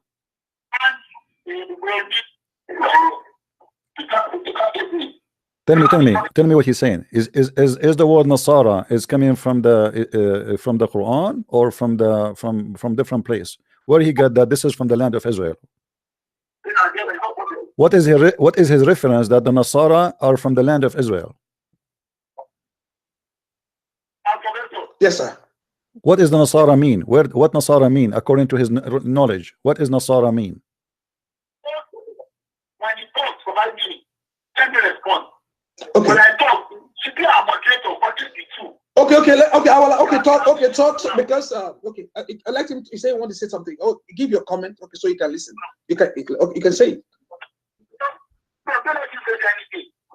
No, I mean you can continue to talk, sir. That's what I'm saying. My friend, he can talk as much he want, but you need to tell me, you need to repeat what he said, because I understand nothing of what he is saying. That's why I am interrupting. I am just asking you, can you tell me what he just said? Each time he says something, ask him. He can talk for a minute and he stop, and then you tell me what he said, because the connection is so bad, hardly I can hear him. So let him talk for a minute, and then you stop, and then you yourself, my friend, the one who is connecting us, you tell us what he said. You repeat exactly word by word what he said, please. Can you do that? Okay, that would be good. Like if you give a short word to it, so I can give to you. So let him talk a minute, and he stop, and then you tell me what he said, and then he can continue. Okay. Can I, Mr. Jamiu, you can continue, sir. I should have loved one thing. Maybe I should give out my number to him. Let him call me directly. So I can get me from Mr. Pro. You cannot interpret all what I said to you. It's not possible. You need some point. That's not okay. There are some things I said that you should have understood what I said earlier. But keep it. If you can call me direct, it's more better. Let him stop, and you tell me now what he said. He's talking about calling you direct, something like that. Is that what he's saying? That but I think he only used Skype to talk. That's why that you can't get him. That's he only used Skype. No, okay. Continue what you're saying. Tell me what he said. Just tell me what he said. Now you keep saying to him, listen, my friend. You keep saying to him, continue what you're saying, but you did not tell me what he said before. I mean, he's talking about the phone that he wants to call you direct. That's what he's saying. Okay, well, I don't use a phone. We use a Skype. Same time, even if we use a phone, it's not going to be good. He's speaking from Nigeria, I'm speaking from USA. At the same time, how I'm going to hook up the sound to my computer, because people need to hear too. So he wanna call me, he can call me in Skype, but let us not to waste time. The word Nasara, let us repeat the question again. The word Nasara, where the word Nasara is coming from, according to you as a Muslim? According to your Bible. Why you don't tell me according to you as a Muslim? I am the one is asking you, according to you as a Muslim, where the word Nasara coming from? Do you know or you do not know? Either you say I know where in Islam is coming from, or you say I know, and then you give me according to Islam where the word Nasara coming from, because you are the one saying Nasara are not the true Christian.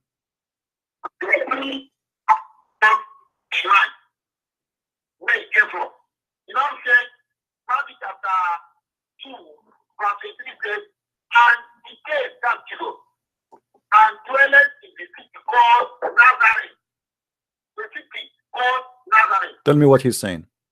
That it might be fulfilled, which was spoken by the prophet. It shall be called Nazarene. That you come out from. Okay. Okay, hold on. Okay, so you are saying that the Bible says they will be called Nazarene, and this is where the word Nasara came in from, correct? Yeah. Okay, is Nazarene is a name of a place? Nazareth is the name of the place. It's like you are. Is it a name of a place? America is a country. Oh, so it's a place. Nazarene is a place, right? Nazareth is a place, a city. It's what? Can you tell me what he said? What he said? Ask him, please. Is Nazarene is coming from a name of a place or what?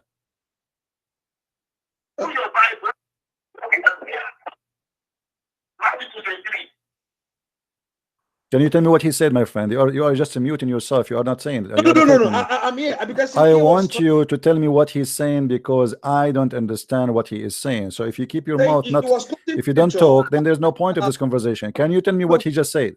That the word Nazarene came from Nazareth. All right. Is that what it is? Am I right? Am I coaching you right, sir? Is it? Yeah, Nazareth. Yeah. Okay, say word Nazarene coming from the word Nazareth. That's what he's saying. And what is the word Nazareth mean? I said the word Nazareth went to Matthew 23. It's a city. It's a city. Thank you very much. Thank you very much. So the word Nasara is coming from the name of a city. It's called Nazareth. That's mean you are accusing your prophet and your God to be a liar again. You are a person who do not know what Islam is about. Obviously, if we go in the Quran, I want to. Do you have your Quran with you? The Quran says, where is the word Nazareth is coming from, my friend? Obviously, you just said that your prophet is a liar. In chapter 5, verse 14, it says about Nasara, right? But then we will find that Jesus speak about who they are called Nasara. Who are they, those who they are Nasara? Jesus said that those are, he is the one who called them Nasara. Do you have your Quran with you? Do you have your Quran with you? Do you have your Quran with you, my friend? Do you have your Quran with you? Is it the Quran says that Jesus said or Isa said that those who they are Ansari ilallah, those are my helpers. In chapter 3 verse number 52, it says where the word Nasara coming from according to your Islam. Jesus said, when Jesus just silence, respect the masters when they talk of knowledge. When Jesus found and believe in their part, he said, where will be my helpers? Do you know what helpers here?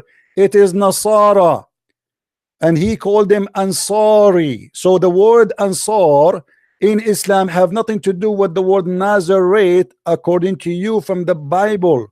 That because Muhammad is an ignorant like you and he do not know where his word Nasara is coming from.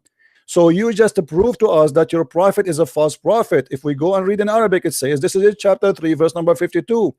فلما أحس عيسى منهم الكفر قال من أنصاري إلى الله قال الحواريون نحن أنصار الله. Do you say where is the word Nasara coming from? You are not a sheikh, you are a shaky sheikh. You have no idea what are you talking about. You go in the stage to fool people speaking that you know Islam, and you just get your prophet busted. Because if you are telling the truth that the word Nasara is coming from the city of Nazareth, and the Quran says no, the word Nasara mean my helpers, and this is what Jesus, he himself, he called them. It was what Jesus called them according to your Quran. That's meaning either you are a liar or your prophet is a liar. Which one you choose?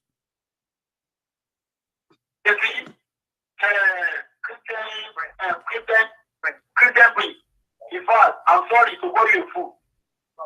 You are a fool. You don't have any knowledge about the Quran at all. No, do what you are doing. Tell me what he said. Tell me what he said. You He said you don't have any knowledge about Quran at all. My friend, I'm showing him the Quran in front of him, what he's talking about. And I challenge him to show me one scholar agree with him. I challenge you, I accuse you to be a scam. You are a false prophet, false scholar. You do not know what are you talking about. And here is a challenge. Show me one scholar in Islam, he says that the word Ansari is not the source of the word Nasara. Show me one scholar agree in Islam that the word Nasara is coming from Nazareth. Huh? This is the Quran in front of you. This is the Quran. The Quran saying that it is Isa, he called them Ansar. Isa, he called them the Nasara. Do you see it? You do not speak Arabic, I understand. You claim to be a scholar, I understand. You collect money from people to donate to you because you are making a business, but you don't claim that you know Islam. You are a liar and you know nothing about your religion. How dare you to say that the Quran speak about Nasara and he meant the Nazareth, if the Quran is saying that Isa, he said, I call you Nasara. Who are they, my Nasara? Who are they, my helpers? And this is your Islamic translation, and I challenge you to show me one translation said instead of the word Ansari coming as a word Nazareth. Can you show me one translation agree with you? Can you show me one interpretation agree with you? Can you show me Ibn Kathir, Al-Qurtubi, Al-Tabari, Al-Jalalain, any scholar you want in the world agree with you?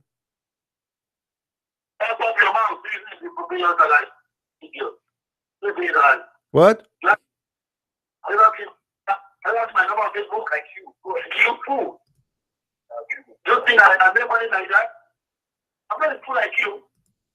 Answer. Stop calling me names. Answer. How you say that the word Nasara is coming from the word Nazareth, which is totally against the Quran teaching. You just prove to the Muslims. I don't think any Muslim will listen to you after today. You destroy your career, my friend. How dare you to say that the word Nasara is coming from Nazareth when the Quran says that Isa is the one who called them Nasara because they are his helpers. So now you are saying that Muhammad is a liar and you know better than Muhammad and Allah is a stupid God, and you are going to school your God and teach him where is the word Nazareth is coming from, or Nasara. I said you don't know, you are a liar. You don't know. Prove me wrong. Let's see who is a liar. Here we go. I just got you busted. I show you the verse from the Quran. Prove me wrong. Show me interpretation. Agree with you. Show me one scholar agree with you. Who? Show me what?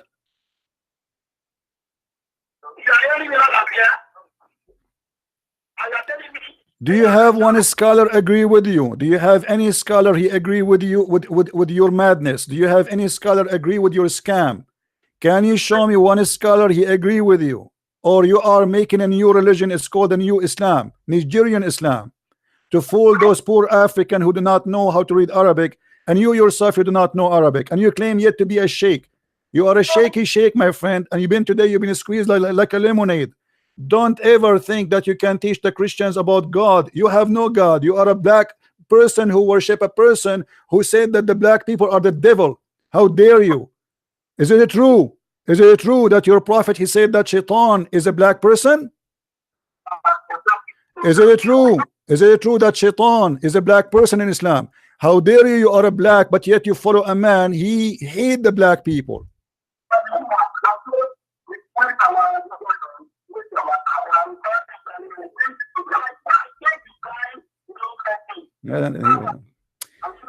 Let him go. Let him go. I'm done with him. That's it. We are done for today.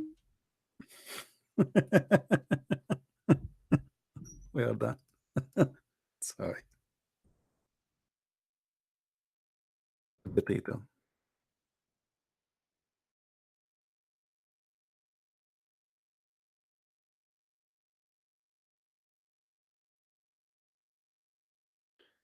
Oh boy.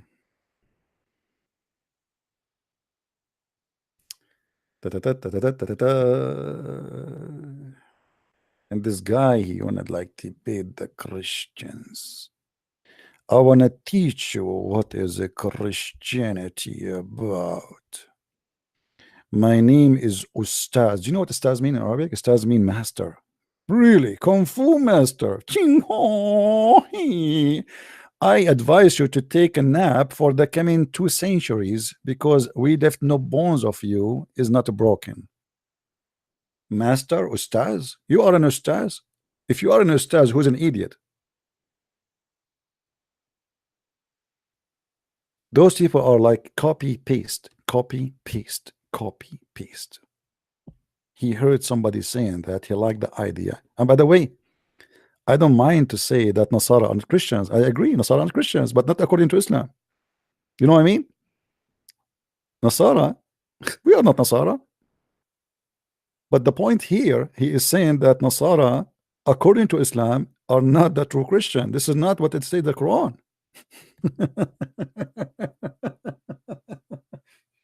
Otherwise, I agree. Muhammad is the idiot. What Nasara? Oh boy. All right, our Skype is open. If there's any Muslim want to give it a try. With my love to all people in Nigeria, my friend, this guy is a scam. And as you see, no Muslim can defend his God. And look how we, he give me a speech for an hour, and then we say to him, shower, and like, can you short it so we can understand what you are saying?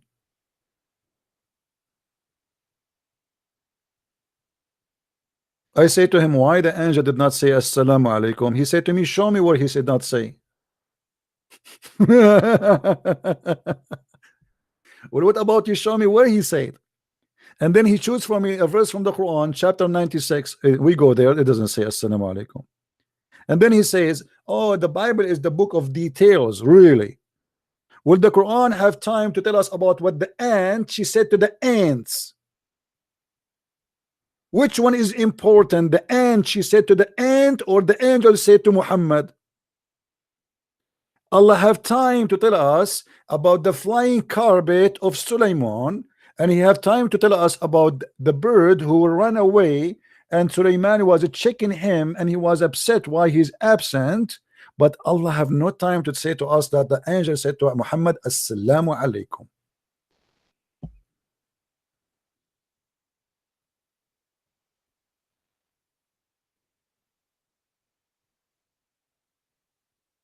Right?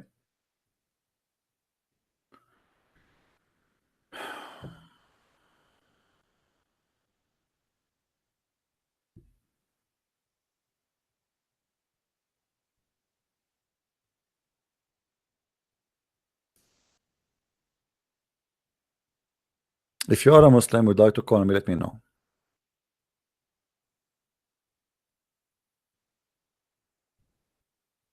Any Muslim? Who is a Muslim who have a little knowledge of Allah? I accuse Muslims that there are people who do not know their religion, and Muhammad himself do not know his religion. So don't feel bad, because all of you do not know.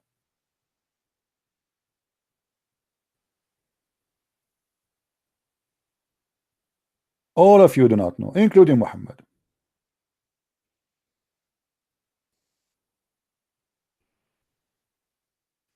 So don't be upset that you do not know. You are just an example of the, if you are following a blind man, how you can be not blind?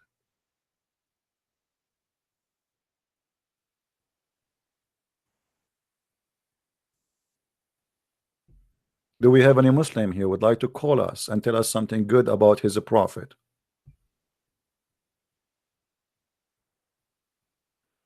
Anyone?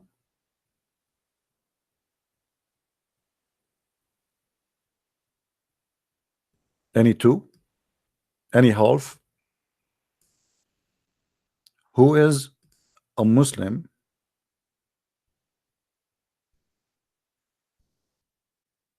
like to call us and tell us something will make you proud about your prophet? One of you, he said to me, can you show me reference where it says that the prophet he stink after he die? No problem. The reference in the front of us.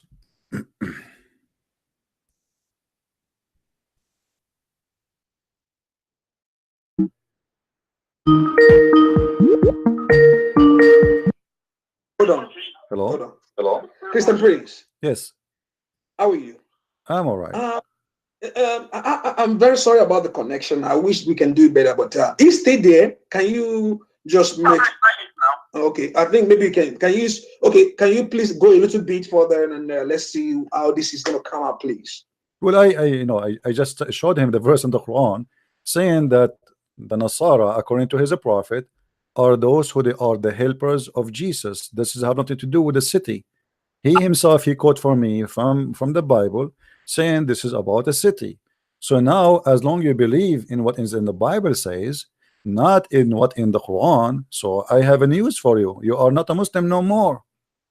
Chapter 3, verse number 52, it says it clearly that Jesus is the one who called the Nasara with that name as helpers. He didn't. This has nothing to do with the name of any city, and we can open any interpretation he chose, and we will see that this is not a case.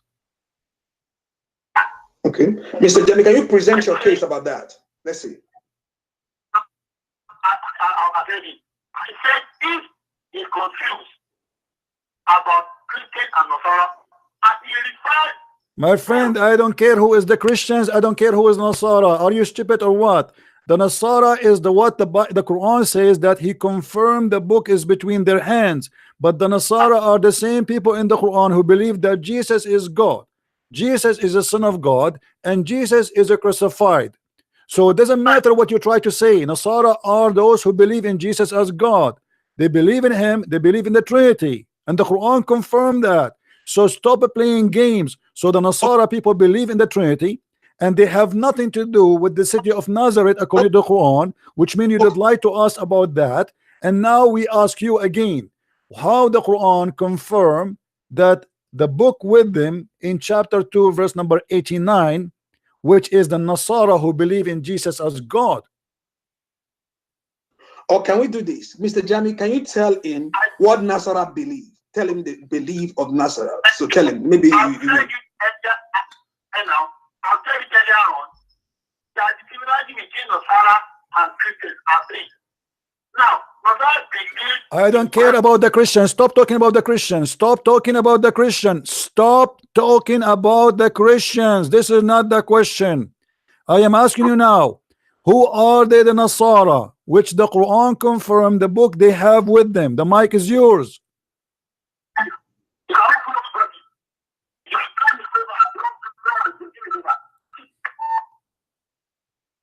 What? You have dollars. He don't want to do it anymore.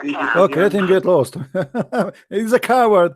You know, we ask him, he keeps saying Christians, Christians. Okay, you don't agree that the Nasara aren't the Christian. This is not my problem now. The Nasara here is the name given by Isa to his helpers. He said it is coming from the Bible. Me, myself, I believe in the Bible, but that's what the Quran is saying. So is he a Christian, or he's a Jew, or he's a Hindu, or he's a Muslim? A Muslim is somebody believing what written in the Quran.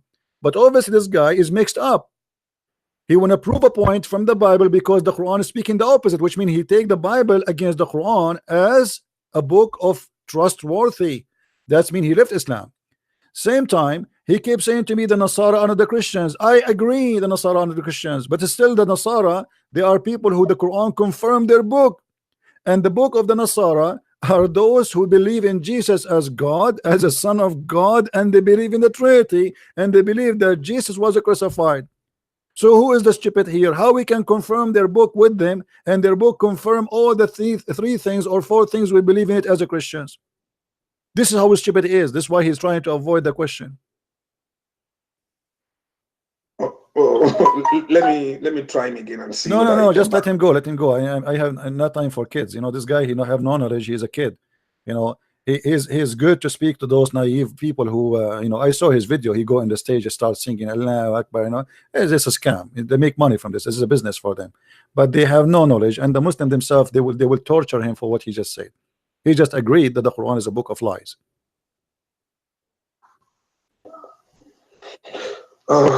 Anyway, thank you, my friend, for trying to make it work. Thank you. I think we got him busted anyway. He got busted big deal, and let him bite his lips after what he did to himself. You know, every Muslim he go right now, and he will see that this is where the word Nasara is coming from, and all the scholars agree.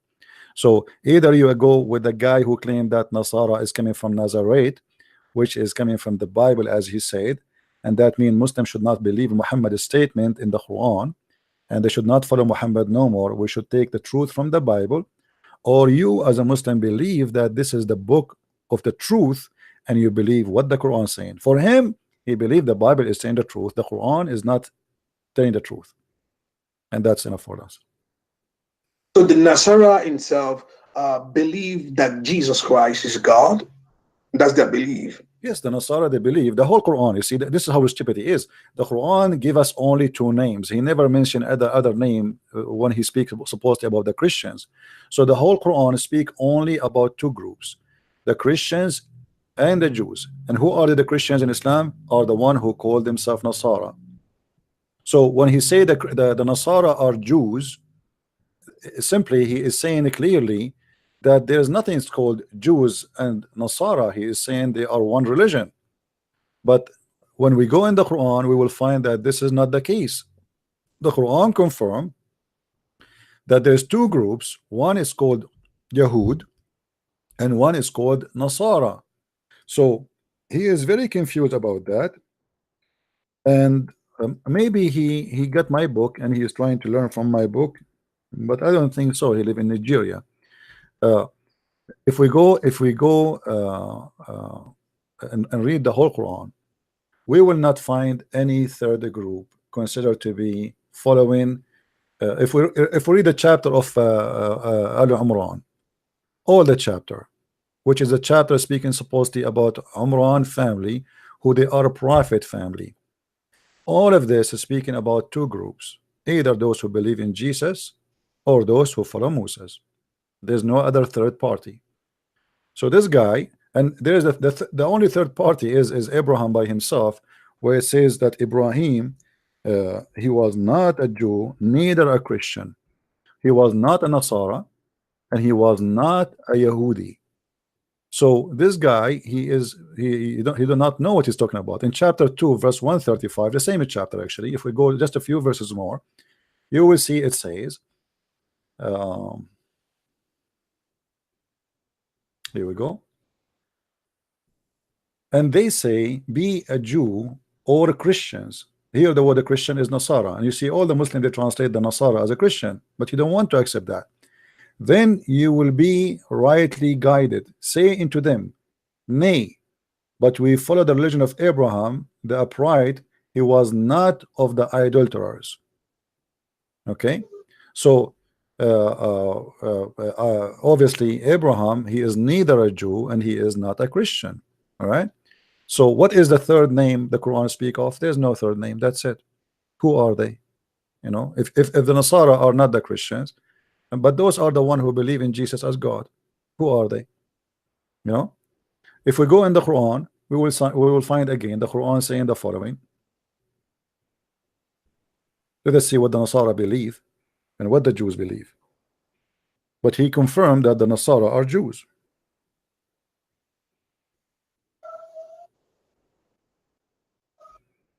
To the Quran, chapter 9, verse number 30, it says, the Jews, they said, Uzair, not Israel, this is false translation. Uzair is the son of Allah, and the Christians say, the Nasara say, the Messiah is son of Allah. So he's saying to us that the Nasara are the true ones, which the Quran says that they are true Christians. They are the true ones who follow Jesus. But the Nasara are the same ones who believe that Jesus or Christ is the Son of God. He's just ignorant. He do not know what he's talking about. But you know, if you are an ignorant, you can teach in a school of ignorance. Well, nobody will notice that you are a donkey. Yeah, yeah. This is the Nasara. This is the Nasara. Okay, and then in verse number 2, it says what the Nasara and the Jews they do. You see, it's all over. Say that, and the Christians say that Christ is the Messiah, the Son of Allah. The Messiah, according to the Quran, the Nasara, here the word Nasara, Christian, you always replace the word Christian with Nasara. Nasara. The Nasara, they say the Messiah is the Son of Allah. All right? Yeah. That's it. So he is saying to us that the Nasara are the true Christians. The book is the book of the Nasara, and those are the true Christians, not the Christians. He said the Christians never mentioned in the Quran. Okay, no problem. But the Christians believe that the Christ is the son of Allah, according to Quran. You know what I mean? Nasara believe. Yeah. And at the same time, the Nasara, they believe that the Messiah, he is Allah himself. Okay. And this is can be found in chapter 5 verse number 17 and chapter 5 verse number 72. All right. So when a guy like this, he tried to prove us wrong, he got himself and his religion busted. That's what they believe, what the Nasara believe in. They say that the Messiah, he is Allah himself. Yeah. Madness, stupidity, what we can say. But anyway, I'm glad that you brought him, so we put him inside the matches box. Today we shrinked him and we made him so small. Let everybody watch the debate and laugh at this debate. Thank you very much. All right, thank you, my friend, for calling. Take care. Take care.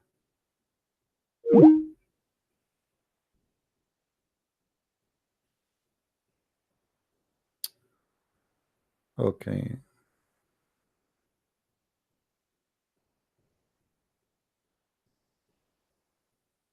Do we have any Muslim would like to call us?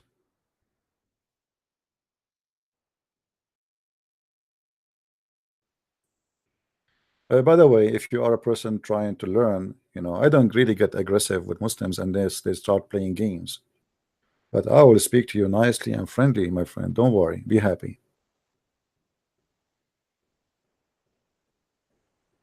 Don't worry. Be happy. It's a big business, my friend. It's a huge business. Those people, they are making a lot of money. If you see this guy video on YouTube, you will see like tens of thousands listening to him, and they think he is a scholar. I bet you he have a very nice house, very nice life, making a lot of money, and wherever he go, he is ustaz. Ustaz.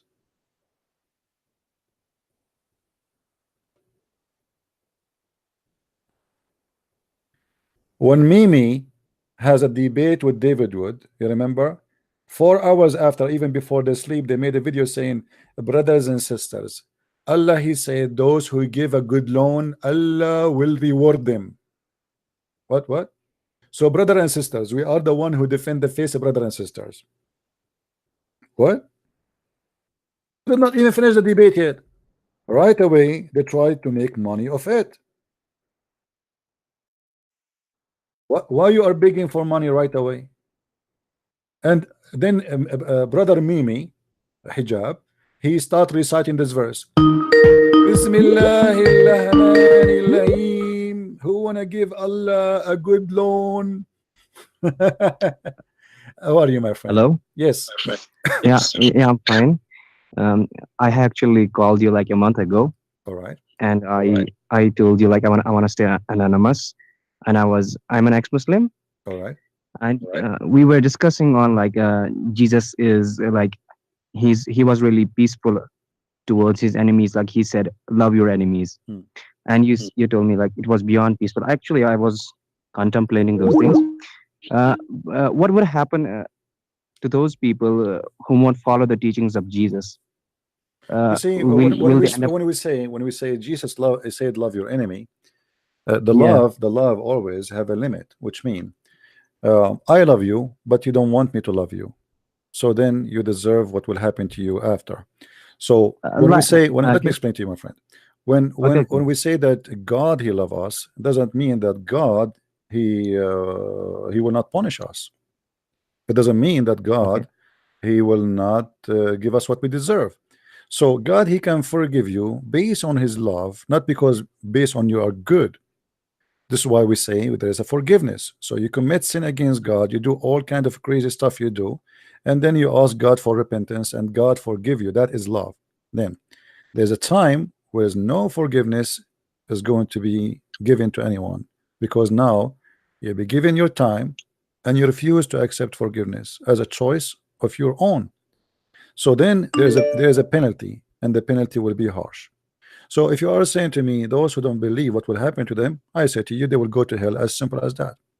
Now, is sending people to hell is love? No, absolutely, it's not love. It's a penalty. It's an anger. It's a harsh punishment, but it's a justice. But if a person doesn't like is like myself, I don't believe in Christianity, but I do good things. Like I don't want to do bad things. My But friend, this is the only thing. let me tell you. This Okay. is your own logic. You can say, "Oh, this is not fair," right? Yeah, yeah. Because okay, I am a person who don't believe in Christianity, but I'm not going around killing people, right? I'm not going around, etc. Yeah. But all of us, we commit sin. You see, like maybe you think yourselves you are so good to be punished, but the fact is, none of us is good. Are you saying to me you never commit sin? You don't commit sin? Are you saying that? No. Okay. No. So the didn't mean point that. is here is not only about harming people, it's about harming the gift of God which He given to us. Me as a Christian, I have a body, and this body is given to me from God. So I have responsibility to bring it back to Him clean as I receive it. I receive it when I was a child, a body Okay. of being pure.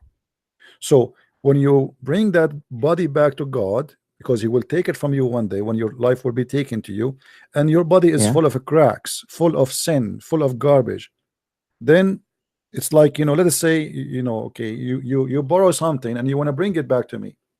You lease a car, and then they say, okay, here there's a scratch, and here there's etc. And now we want to charge you. You say, please don't charge me because I did not really, I wasn't a bad person. At least I did not Yeah, destroy the car. But still, you did. This is not your car to destroy it anyway. So this is the point. The point is, justice is that God, He gave you life and give you your body, and then you did Okay. not provide Him back what He gave you as a return. He did not say to you, go and live and be sinner. He said to you, go and live as holy, and you chose to disobey. I get the point. I get but the point. You gave a really good example, but that works only for the humans, because humans are capable of not forgiving one another. But He's God. He's like beyond of infinite possibilities. He could forgive His creation. When we say humans, like you use an example of like if I use a car and if I scratch it and I give back to them, and they will be like displeased with this thing, so they won't accept it because they are humans, and some will forgive us because we are humans. We are filled with anger, we are filled with jealous, hatred, but the God is not filled with those things. Okay. So God is beyond something else, because if He can't, when we say like God is loves greater than every mother out in the earth, so how come the God doesn't forgive us if I don't follow His teachings? Did you hear? Does Did you hear a prayer the Christian they have? They say it's called "Our Father Art of Heaven." No. This prayer, they asked Jesus how to pray. Jesus, He said to them, "You pray like this: Our Father who art in heaven," and then you have to say in the prayer, "Forgive to us the same we forgive to others." So the God of the Christians, He made it clear that in order to be a person who earned forgiveness, you have to forgive to others. So He forgive you if you forgive. And here you will see that what you said to me is not right, because you just said that the God, He should be more forgiveness or more forgiven. Actually, the God, our God Himself, He made it a condition that we will not be in His heaven unless we forgive. So we ourselves is required to forgive before we can receive His forgiveness. Even we should forgive even the one who will not go to heaven. So in order to receive forgiveness, you have to forgive to others what they did to you. Now, here you said to me, hold on, let me continue, please. You said to me that God, He should be more forgiven. My friend, He is already more forgiven, because look, He made a condition that if you want to go to my heaven, you have to forgive to others, so I can forgive you. So the process of salvation is forgiveness. Even for the Christian themselves, they cannot be forgiven unless they forgive. How much forgiveness you want from this? Which means, because now you are forgiven twice. If you repent to God, you made sin against a man or a human or a woman or a child, and you made a sin against God. So God, He is making us forgive you for sin you did against us, and then by doing that we earn the right to be forgiven, which means God, he forgave two sinners in the same time by doing that. Now he said to you, I want to forgive you and I love you, but you said to him, I don't want to believe in you, leave me alone. But yet now you are asking him to forgive you even after you insulted him and you said to him, I don't want you. Do you think this is fair? No, that's not fair that way. Yeah, Okay. that's not. But is it? I want to confirm this thing. Is this somewhere written in the Bible? Because I'm not sure about this. Like God loves you unconditionally. Is this written in Yes, somewhere? unconditionally what doesn't mean you go and you kill and you rape and you lie and you sin and you sleep around or you wish women they are not yours. The unconditionally here, that I am going to do my best to help you. I'm not putting condition on you, but you have to accept me at least. So imagine I have a firefighter, he come to my house, he knock at the door, he say, hey Christian Prince, your house is in fire, you have to leave the house right now, and we are going to help you to stop the fire unconditionally. I will charge you nothing. All what we need to do, give me your hand to save you. You say to him, no, get lost, sorry, I don't want to leave my house, I am here happy, I don't believe in you and you can do nothing to me. And then your house catching fire and you don't want him to help you, so why you are crying for being in the fire when you are the one who said I don't care? Yeah, I get that. Actually, I want to have I remember one thing on this point, and actually it was asked to Zakir Naik and he didn't answer the question. It was asked from an atheist. I think it's a really good question. I'm gonna ask you the same thing. You know, when God didn't create this universe, doesn't even the time didn't exist, nothing existed ever. So even before he even thought about this creation, he knew some of his followers, I mean some of humans won't follow him. He could have saved them in the beginning, but he still chose to go with this creation, and he knew in the future that some of the people will commit sin, will commit crime, but he still wanted to do it that way. Why did he go it that way? Like he knew in the beginning, like some of his people will end up in the hell. He could have saved them in the beginning. My friend, so in Islam, first of all, the Muslims it was actually Islam. From Islamic perspective, they didn't give any answer. Yeah, I want to hear it from a Christian. In Islam, there is no free will. This is number one. And you actually you are created to go to hell before even you are made. You know, in Christianity we don't have that. Jesus said, not everyone says to me, Lord, Lord, will enter the kingdom of my Father, but the one who do his will, which means you choose to do his will or your will. But if you do your will, you are responsible for what will happen, the consequence, and that is fair, right? If I go now, let us say me and you, we are family, you know. Let us say with my respect to you, I don't mean to insult, I am your father. No. And I say to you, if you trust me in my decision to do this, that's better for you. You say to me, no, I don't want your will, I want my will. I have different choices. And then you go, you invest your money or you do something and you lost. Now, is that my responsibility or your responsibility? And that's fine. Okay, so this is exactly, but in Islam we don't have that. In Islam, it's not about, in Islam, God not only he knew the future, in Islam God he wrote the futures before you are created to go to hell or to heaven. In Christianity, you always have a choice to be or not to be. You want to be with God or without God. So there is even people who say to Jesus, Lord, Lord, yet they will not go to heaven. Why? Because at the end of the day they do not do the Lord will, they do their own. So by lips they worship him, but by act they do against him. So if we go in the Quran as an example, if I ask you now, according to Islam, a baby child, should he go to heaven or to hell? What do you think? It's a kind of confusing question because we don't know. He hasn't committed sin. He has committed any kind of sin or any good deed. So what is the logic you think? Yeah, it's kind of confusing. I mean, should go to heaven. I don't know. No, he should go to heaven because the point. Yeah, because he's innocent. Yeah, he's innocent. Yeah, but for that reason, he should go to heaven. The point of hell and heaven is you committing sin, correct? Yeah. Okay. Now, a child who never commits sin, still in Islam, he might go to hell. When Aisha attended the funeral with her husband, and the child, he is a child of a Muslim family, And Aisha, she said, this child will be a bird from the birds of paradise. Muhammad, he said to her, peradventure, Aisha, it might be the other way. Because Allah created those who they are in hell to hell when they are in the backbone of their father, and He created those who will go to heaven when they are in the backbone of their father. So it doesn't matter you do sin or not. Okay, it's predestined. Okay, Yeah. it's written in the beginning. So yeah. the Muslim, they believe in the predestiny in the way that you don't even have a choice. You see, it's not you who make a choice to be or not to be. It's what Allah He wrote for you. In Christianity, you have a choice. Yes, and by the way, in Christianity, we believe in something it's called predestiny, but this is in special cases, like, you know, God, He chose me. I can say maybe God, He chose me to do what I am doing now.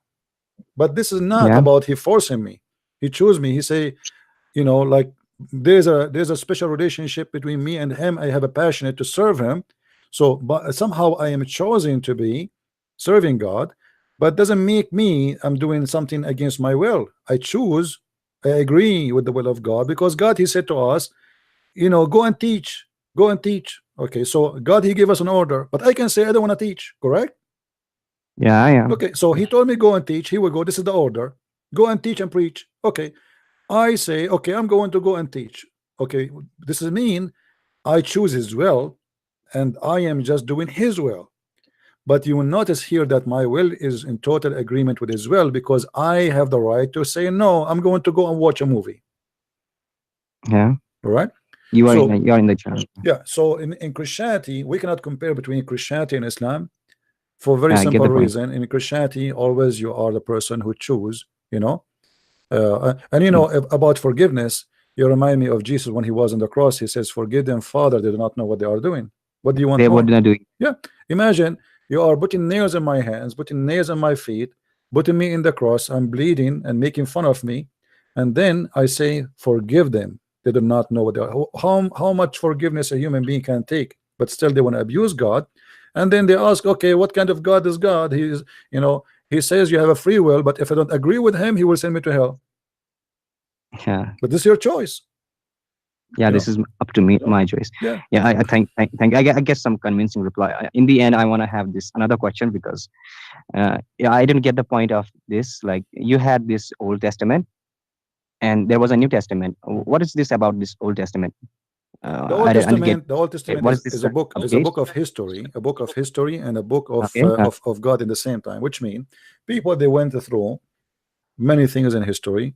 And this book contains a lot of historian or history stories about what happened to those people. So when God speaks, God is talking. When man man is talking. You know, we as a Christian, we don't believe that when we say the Bible is the book of God, does not mean that every word there is written by God. You know what I mean? Okay. We believe, even in the Quran. I mean, but Muslims, they refuse that, because Muslims, they are like solid like rocks when it's come to think. So when Shaitan in the Quran says that Shaitan said, is Shaitan talking? The Muslim, they say no, Allah. I mean, why? Because this is Quran, right? But this is stupid of you to say this is Quran saying. But just because for them they confirm that every word there is the word of Allah, that's mean even when Shaitan is speaking, it's Allah talking. Well, thank you very much. For us, we don't believe in that. When God He say. When a man He say. Like as an example, a man, he come to Jesus and he asked Him for something. That is not God talking. That's the man.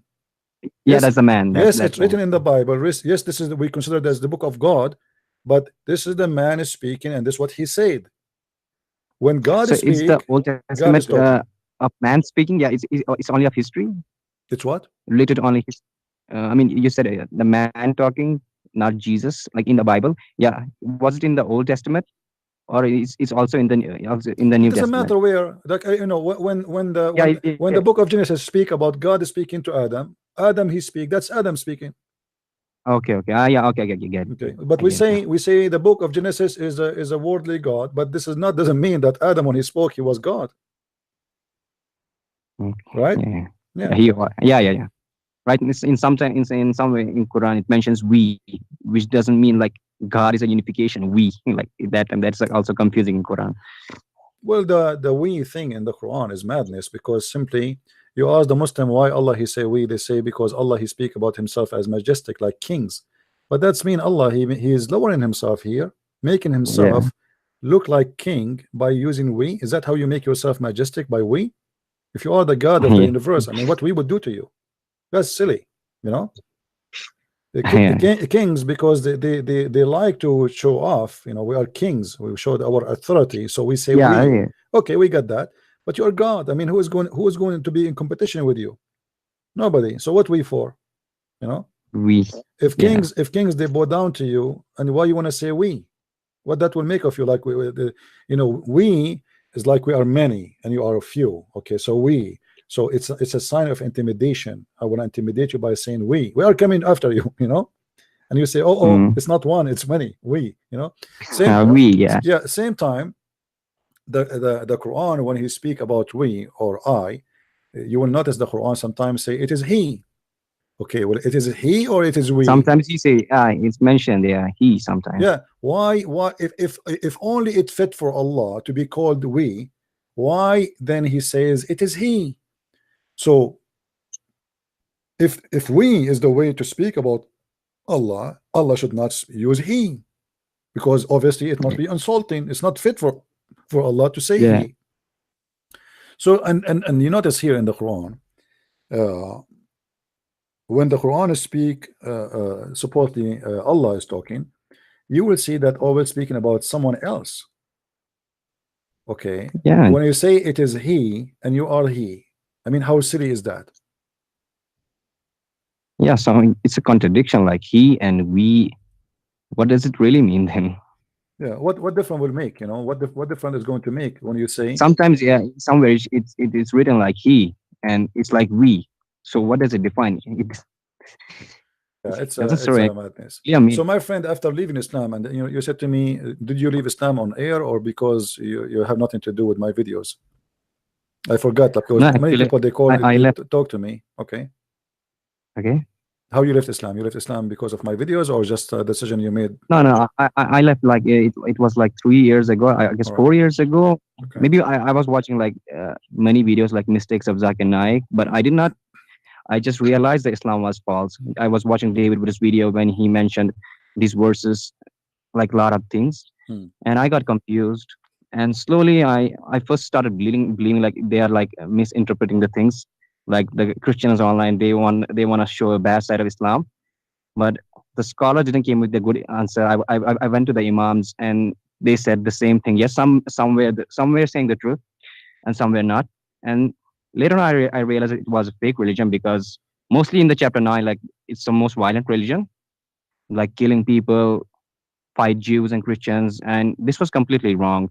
And that backbone thing, like in the chapter 86, like the Siemens is like in the backbone, like that thing, and it was totally absurd. And slowly, eventually, I decided to leave Islam. All right. That's how it happened. My friend, like for me, I just read the Quran. I think that if people start reading Quran, I think they will leave Islam or they will do jihad. If someone believes, it is my opinion. I think so. If people decide to read Quran, or either they will leave Islam or they will do jihad. Right. I agree with you, actually. My friend, I take the opportunity that you call me and I invite you to accept the Messiah. I actually get very bad when I talk to you. I like listening to your debates, and I have a bit request. When you try to show people like these Sahih al-Bukhari verses, like Sunan Abu Dawud, any Quranic verses, please provide the chapter number also, because I jot down those things. Well, actually, I always provide, but people, they want me what? I mean, sometimes you don't. Yes. No, I do. Actually, it's very easy to find whatever I'm showing on the screen. Like right now, let us say I did not show you the hadith number. You can type 4 words in the same website, and you will get the hadith. Very simple. So what is the name of website? Sunnah.com. You can type in Google, because it still is going to show you the same. You see, Google, this is how it works. If you put five words from anywhere, it's going to show you where it's coming from. Very simple. Okay, it's from Sunnah.com. So you can freeze the video anytime, even if it doesn't show. Freeze the video, go in Google, open a page in the side, type a few words exactly the same, and you will get the same. It will show up that way. Yeah. Very easy. I get it. Yeah. Okay. Thank you for your time. I mean, my friend, I get before you go, I want to invite you to accept the Messiah as your savior. What do you say? I cannot take that. Like, I'm slowly learning about the Christianity. Right. No, I don't have a book. I live in an Islamic it's like a bit You do not need Islamic to have a book, my friend. right? You can read from the internet. You can download the Bible from the internet. You can read online. I'm really thankful for that, because I actually try to understand every religion out there. Like first was my own religion. I have not understood anything about Christianity, but I am trying to understand bit by bit, because in your recent debate, you actually we are talking about the heaven of the Christianity, and you said you are free of the needs. I mean, that was a really good concept. According to, I mean, if you see the Muslim Islamic way of heaven, they have this 72 hours concept, but your heaven has the free will concept. You're free of the needs. Yeah, this That is, was the you best see, thing even some I Christian, have by the heard. way, some Christian, they read the same verses from the Bible, but they don't understand it very well because they are not deep in reading. So for me, when I read something Jesus said, I come right away to the conclusion that he is saying to me, you will be freed of your needs. That's why he says he and she, they won't get married. They will be the same as angels. We will not be angels, but they're the same. What is the same? What is similarity? Angels don't sleep, don't eat, they don't have sex, they don't get married, they can't one more thing. Yeah. I remember one thing. Yeah, you see, like people wanna do is, I don't know, like what is it, like the reward that people wanna do good because only because of the reward just of heaven? They think if we do good deeds, we will be rewarded the heaven. Is it the good? It is only for the reward they do good things. No, you see, in Christianity, this is not the reason to go to heaven. It's not about the reward. So, Our reward, first of all, to be with the Lord Himself, and it's about love. It's not about. There's not. This is why there's no physical. There's no physical reward. So that here telling you that Christianity goes above the materialistic belief, material. So it's more of a spirituality, more of a high value. Not about I will give you God. Like when Muhammad, he says you will be 10 times more rich than any king. This is silly. yeah, he used to give this like the reward kind of concepts. Yeah, So people used to do work for him. Yeah, what I would do with the money in a place everything supposed is free there. Yeah, I mean, it's a silly. I mean, imagine you say to me, I'm going to send you to live in a city. Everything there is free, including cars, houses, whatever you want to buy, just take it, okay?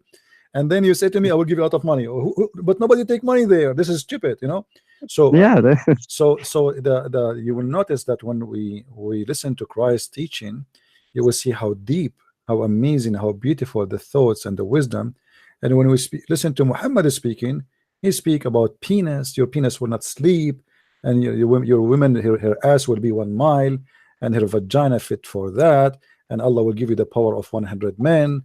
And I mean, what is that? yeah, a lot of things. Yeah, But this is a language. This is a language fit for a person who is naive and he is into lust, into temptation. And for me, this is satanic, because this is how Satan, he tried to take me down. Satan, he tried to take us down by tempting us by things which we know by nature we like. We like sex, we like money, we like power, we like authority. Yeah, lustness. You see, Jesus in the Bible, he did wash the feet of his followers. If you step for a second and you say to yourself, okay, we have a person who is teaching his followers that he is God on earth, and he is going to wash the feet of his followers. And then when his followers, they said, we don't accept you, to do that. I mean, this is not really this. You're our Lord, Yeah. And he said, if you don't let me do that, you don't belong to me. Here you will notice something, that the Messiah, he have totally different value and totally different approach for what mankind should be about. You as a Lord, you are a Lord by serving, not by being served. In Islam, but he was serving his followers. You see, he is serving. You want to follow me? In order to be follower, you have to be a servant. If you want to be a master, you have to be a servant. Does the Bible have some science related kind of things, like scientific things in Bible? Like they claim in Quran, like we know these things happen in the Quran. Yeah, well, all the Quran science is a joke. I have a book, Yeah, it's actually a copy. It is from somewhere else. Is it right? Yeah. But my friend, in the Bible, yes, but who care about science? Because for me, I don't really believe. Maybe you will not understand me a little bit. Let me explain to you. Science, I will try to science is a random practice. Is not really science. Let me explain to you. They discovered that antibiotic can fight a disease, correct? Okay, but they did not really make antibiotic. It's there. It's just discovered by a mistake, actually, according to what the story says. It was a mistake. You know, they have a fruit which is some grow in it, and they noticed that this is what called antibiotic and can fight the flu and etc. And this is how they discover antibiotic. But they did not make antibiotic. Until now, science for me is learning language of what? Language of nature around us. So try to understand what is around us, and we try to use what is around us. As an example, electricity. Did science create electricity? No. Electricity is always exists in everything, in the trees, in our body, in the water, in everything. Everything have electricity. What we have a discovery that we learn about it. Before we do not know about it. You know what I mean? Yeah, I get it, because so we did not make it really. We learn the mechanism of electricity, and now we can even make it happen to generate more. So science is not really what some people think. It's about discovering things around us and using what is around us. But until now, science is very weak and cannot provide us with creating a human being from nothing. No, if you see from a science perspective, like because when science is based upon facts and religion is based upon a belief, because you simply have to believe it. That's a thing like separates. Yeah, but there's simple facts. I agree with you. Like, you know, if somebody want to say to me the Earth is a flat, and then we have it in pictures saying the Earth is a flat, that would be stupid, right? But this is just a discovery of what is around us. Is not really. I don't see it as a science. And so for me as a Christian, when the Bible says that Jesus was born without a father, that is not science. That according to science, this is false. Yeah, according to science, it's like impossible. So now science says so, and the Bible says something else. Which one I will take? For me as a believer, I will take, because we believe in something called miracle. Miracle is something no science can explain. And actually, until now, there's many things happen in the field of medication or medicine, etc. Like somebody, a doctor, he go on TV and he says, this guy, his recovery, it was a miracle. We don't understand how he was able to survive. Yeah, I remember we talked the same thing on the last. So recently. It's a miracle. Why we call it miracle? Because we cannot comprehend. So there is things against science. There was actually this thing. I told you that when you said we cannot comprehend this thing, how he got saved, like miracles. You know, I'm trying to understand this thing. When you said like God did it, because there was no explanation for this miracle to happen. As you even last time said, you were in an accident, in a car accident, and the metal of that car didn't even touch your body. So it was like a miracle, like you saved from a death. And you told me, and you said me, how could that have been possible? I mean, wasn't it Jesus? Like it was something miraculous. Even science cannot explain this. But I think when you try to say that God did it, you're actually solving a mystery with a mystery. Because if God was real, I mean, according to science, God is not real. Because we have not seen God. We just have to believe that he exists. I mean, if I use my own logic, like if there is like a museum in Germany, and I say you there is a man inside that museum, but you don't know, you have never seen the man inside the museum, you just have to believe it, like it exists there. So will you believe me at that time, like that way? You know, for us as a Christian, it doesn't go this way, because God, he came to us as a person. His name is Jesus, so we saw God. The Bible says that God, he humbled himself, so he come in the image of a man, in the flesh of a man. So we saw God, and God came to us, and God is not a mystery no more. God humbled himself, because your old followers saw him performing those miracles. You were not there. I mean, you have not seen Jesus in. This is the kind of trouble. Let me tell you. Okay, hold on. I did not see Jesus in the time he came, but doesn't mean that Jesus did not came, right? Secondly, I witness to Jesus every day, because me myself, I changed. You know, if Jesus is not true, I will not be me today. If Jesus is not the person who exists, me myself, I will not be here. I will be watching my TV, putting my feet over my couch, drinking some tea, and enjoying my life, instead of shouting and screaming with people, and people would give me nothing except headache and death threat.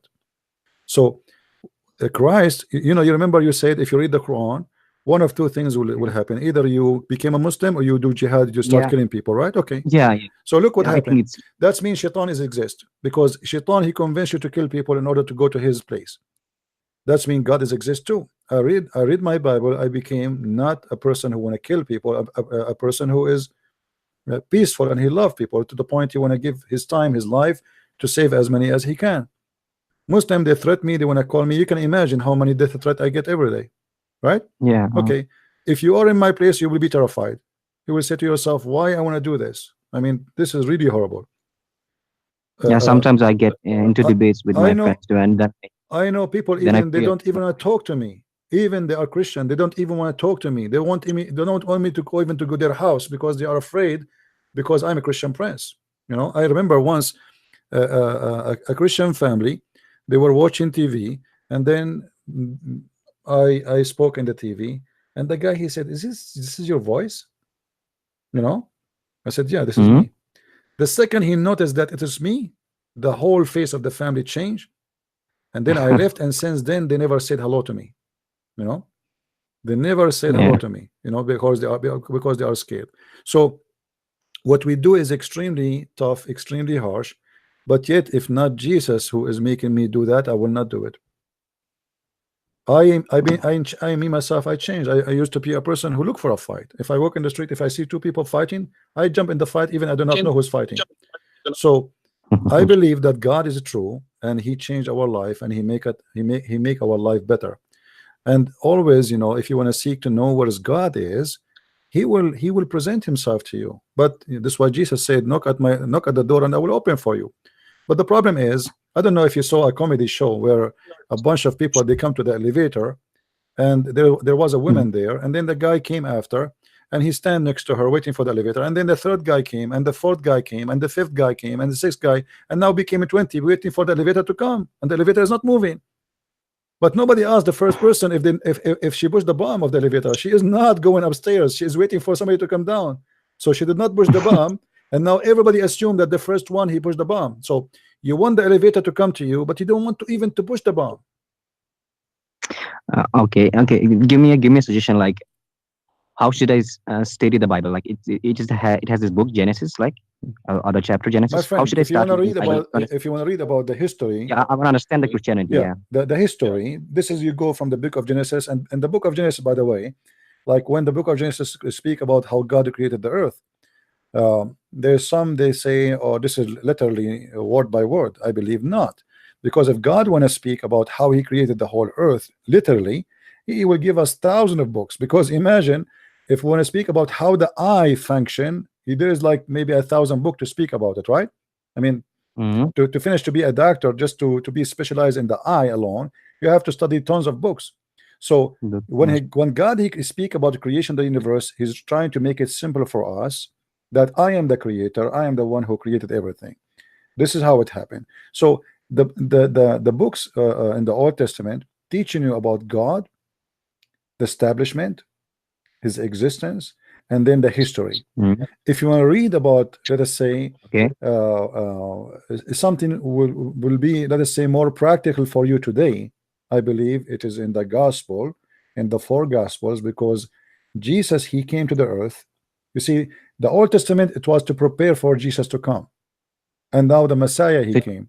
So for me, so it wasn't the Old Testament prophesies of Jesus? No problem. Yes, it is. But this is what I'm saying. So the Old Testament prophesy about Jesus, but Jesus came. So now the Old Testament for me is enlightening about Jesus. But if I want to learn about Jesus, I better read Jesus. So Jesus, he came to me and he spoke to me by himself, and he gave me amazing wisdom. So if you want to read the stories, which will help you with your life story, you will find, you can do it right now. You open any page in any of the 4 gospels, you will see that story fit with you amazingly. After 2,000 years, a book written. I will try my best to understand this. Yeah, you can open any page, just try it, and let us see if the page fit with you. You will see, even this is how amazing is the teaching of Christ is. He came 2,000 years ago, and now we are in the age of app and smartphones, and you know what I mean. I mean, it should not fit. That book should be old, should be like, it's not qualified even to teach me about how to live today. But you will notice that this book will be qualified to be taught to you today and tomorrow and after 1,000 of years from now. It doesn't matter how much technology you have, for you will notice that he speaks to you personally in every statement in the book. So it's not just a speech of wisdom which doesn't make any difference for you. You will notice something unique, that it is talking about you. You will find something on you, about you, in that story. And this is why I love reading what Jesus he said. I find always that he is speaking to me, even though, as you said, I never met him, but yet he is talking to me. Always you decide, you yourself, if you want to read just to read. I mean, reading will not make any difference for a human being. But if you read to go in depth and to learn and to have a benefit from it, and then you will see that the Bible is speaking to you. Okay. What about those people, like some that believe, like, don't include me in this. I know a lot of people like who were born as an atheist, like some were born an atheist, but they never read like any kind of religion, not the Christianity, leave the Islam, take like some don't even read Christianity, but they decide by themselves like what is right and what is wrong. I mean, religion, as I said, there's always your decision. No problem. My friend, I understand your point. But as we said, if God said to me any other way, as you told me, like, if you read Bible, it will help you a lot to face a lot of problems in your real life, and you will see a better perspective towards life. Like you mentioned me, like this way. Yeah, there's a comfort, there's a confidence, and there's even health issues. Even according to science, those who have a belief, they can fight illness a lot better than those who don't have a belief. Okay. Yeah, but in here you will see that even the Messiah, he gave us amazing medicine. As an example, the prayer I said to you, our Father out of heaven. When you forgive sin, you forgive what people did against you. Even according to science, that those who forgive, they live happy, because simply the hate is not in their heart no more. A person who live with hate, he die with hate, and he will never enjoy his life. So even if you want to live happy, Christ help you to be happier. The real meaning of happiness will be coming through him. Now, an atheist, he don't want to follow Jesus, and you are saying to me, well, he decide what is right, what's wrong. Okay, as we said before, everybody will take responsibility for his decision. So if there's God and you choose your own way, then God will punish you for choosing a way which is not his way. The free will is not absolute, which means you have a free will, you don't want to follow me, but this is the only way to save you. You say to me your way is better, okay, take responsibility for your way. As simple as that. So an atheist, he think he is doing the right thing, okay, good luck. I get it. I will try to understand. I will try to understand the scriptures, and if I find problems somewhere, and then I will call you. All right, my friend. Okay, thank you very much for. I will come back to you. Take care. Thanks for that. Bye bye. Okay, bye bye.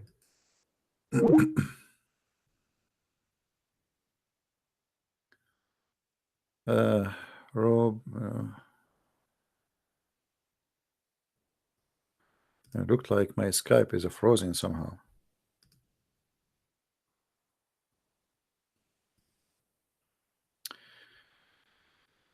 Did we have a good time, guys?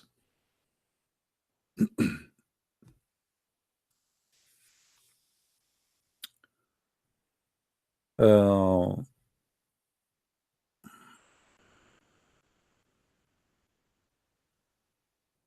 we have any Muslim in the chat?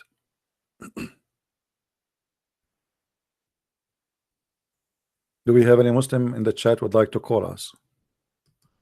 Look like my Skype is frozen. Let me shut it down.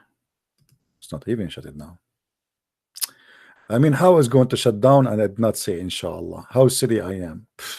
I mean, it's not going to work. You have to say inshallah.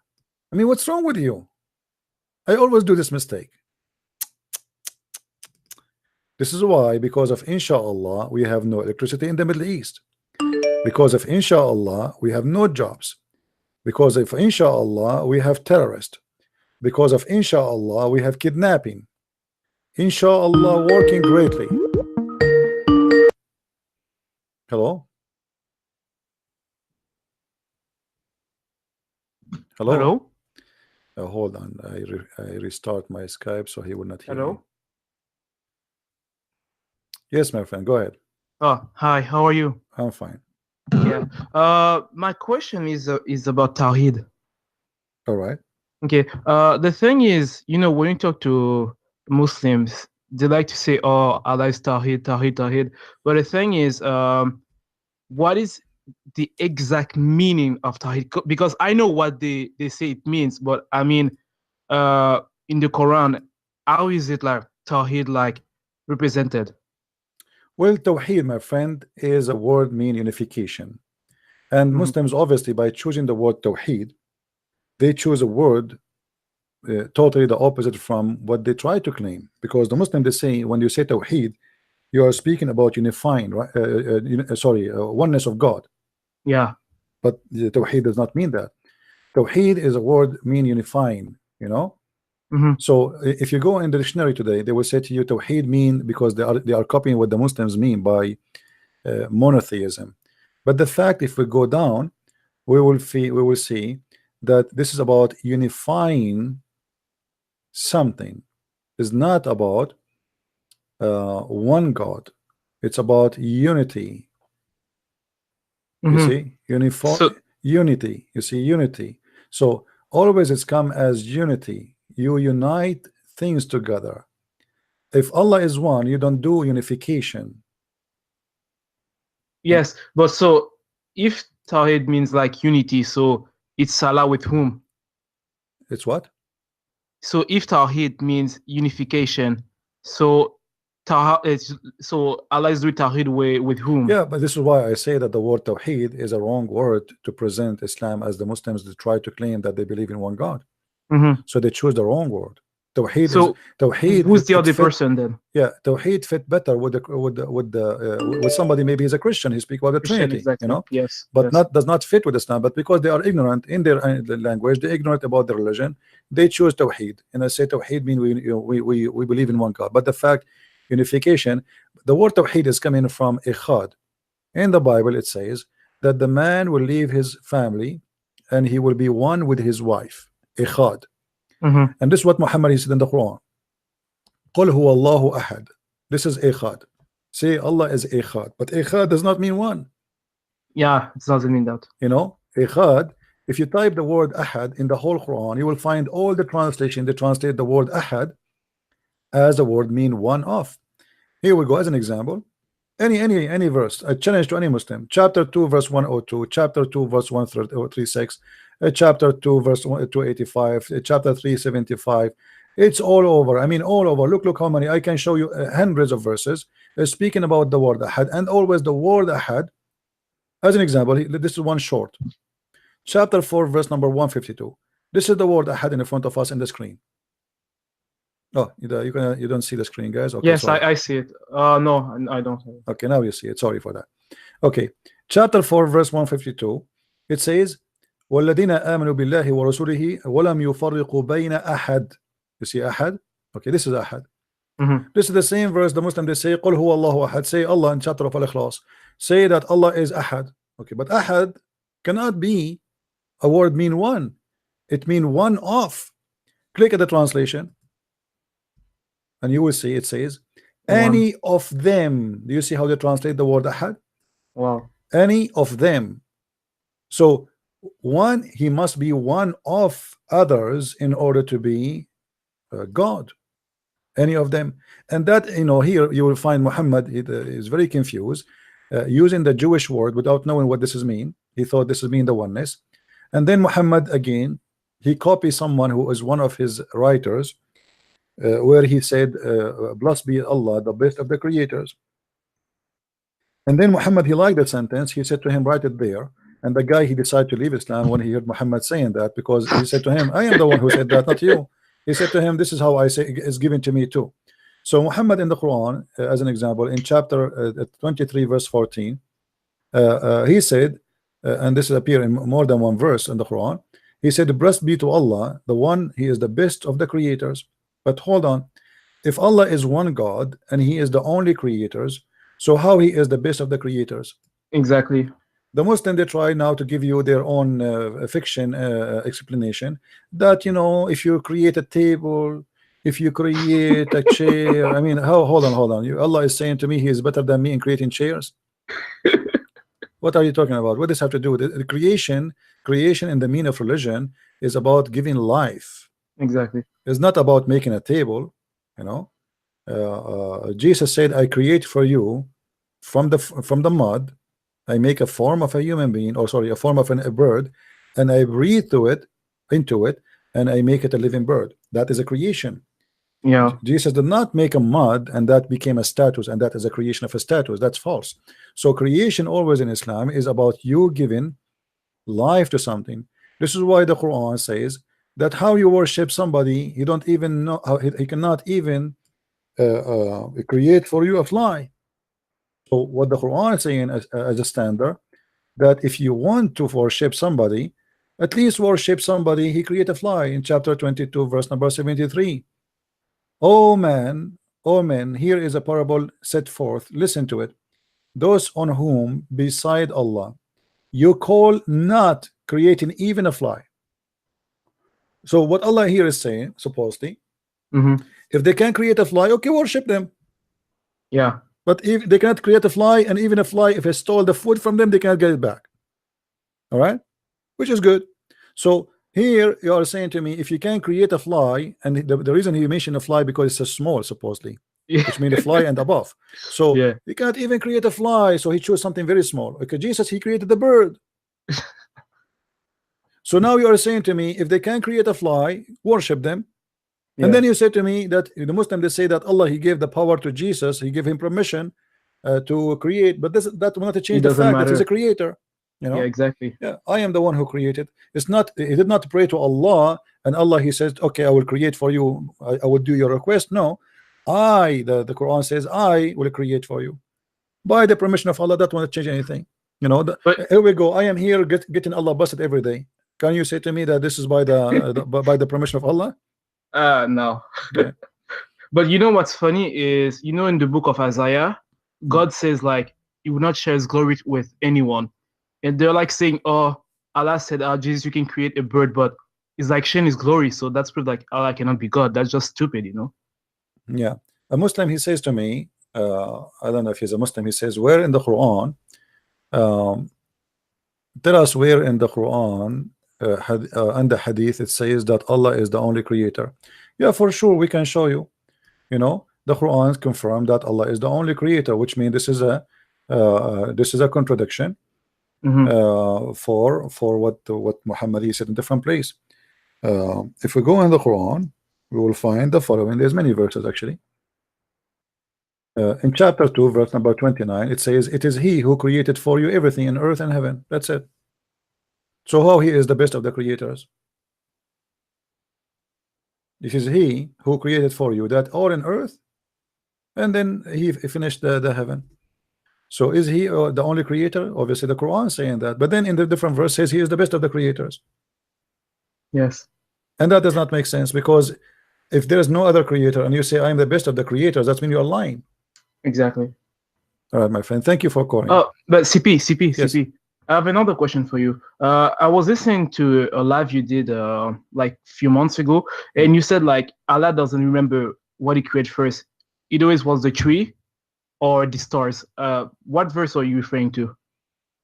Well, you know, like here we go in front of us, chapter 2 verse number 29 is speaking that Allah, He created everything in earth, right? Yes. Okay, and then we go to chapter 41, we will see different story. And if we go to chapter 79, we see different story. So He don't remember clearly, you know. If we go as an example,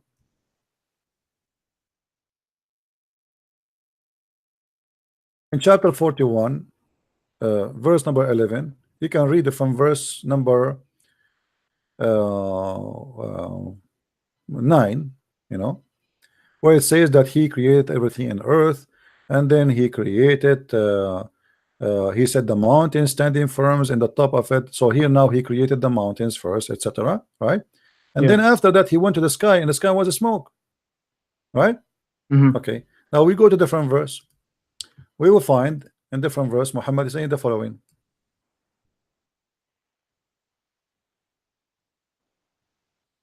Yeah, the smoke, and he said to it and to the earth. Okay, read this verse with me. Chapter 79, and here you will see. We go and read it from verse number 27. You can read 10 verses before, so Muslim will not say I'm taking things out of context.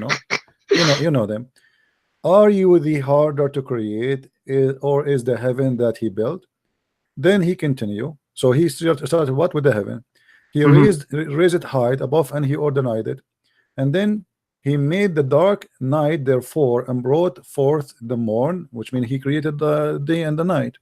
And then after that he spread the earth. And then after that he produced therefore water and pasture therefore. And then after that he made the hills. And then after that he provide the cattle.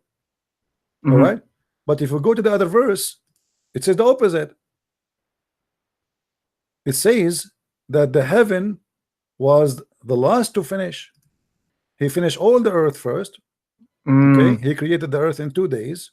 This is chapter 41. And then he put everything in 4 days in the top of the earth. He placed the mountains, and he did now the cattle. So the cattle was a process number 2 in 4 days, right? Yes. When the cattle is created, this is the number 2 process. If we go to the other verse, you will see that the cattle was at the end. First of all, he created the day, he created the heaven, then he created the day and the night, and he left up the sky, created the day and the night, number 3. And then after that he spread the earth, he made it flat. And then after that he brought the water from the ground. And after that he made the hills. And after that he made the cattle. Okay?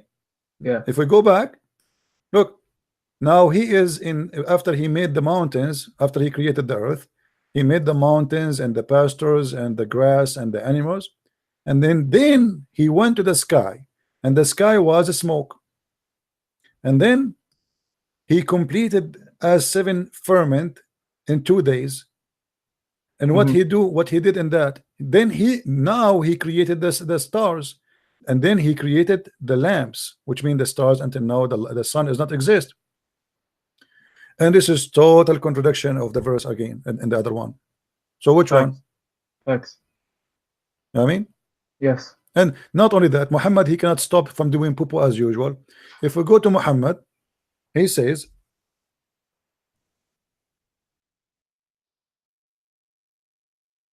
read with me carefully. I don't know if you can. You see the screen? It's late, but yeah. Okay. It says Allah the Exalted, the Glorious, created the clay on Saturday, and he created the mountains on Sunday, and he created the trees on Monday, and he created the things entirely in labor on Tuesday, and created the light in Wednesday, and he caused the animals to spread Thursday, and he created Adam on Friday afternoon. Yeah, now, I see. Yes. Now here Muhammad, he confirmed that he's a false prophet. Why? Do you notice how many days now we have? It's 8 days. 8 days, yeah. But the Quran says that Allah created everything in 6 days. In 6 days, yeah. So who is the stupid here? It says 7 days actually, and he rests in the, he start with Saturday. He start with Saturday, and he end with the Friday. That is a complete week. So Muhammad here again is doing poo-poo. Yes. The verse in the Quran, one verse says Allah, he created everything in 6 days, and one chapter says 7. So or 6. The Muslim, they try to find a solution. They say, oh, the 4 days are included in the 2 days exam. It doesn't say that. It's clear. I mean, come on. Anyway, my friend, thank you very much for calling. Thanks. Take care. Bye. Do we have any Abdul?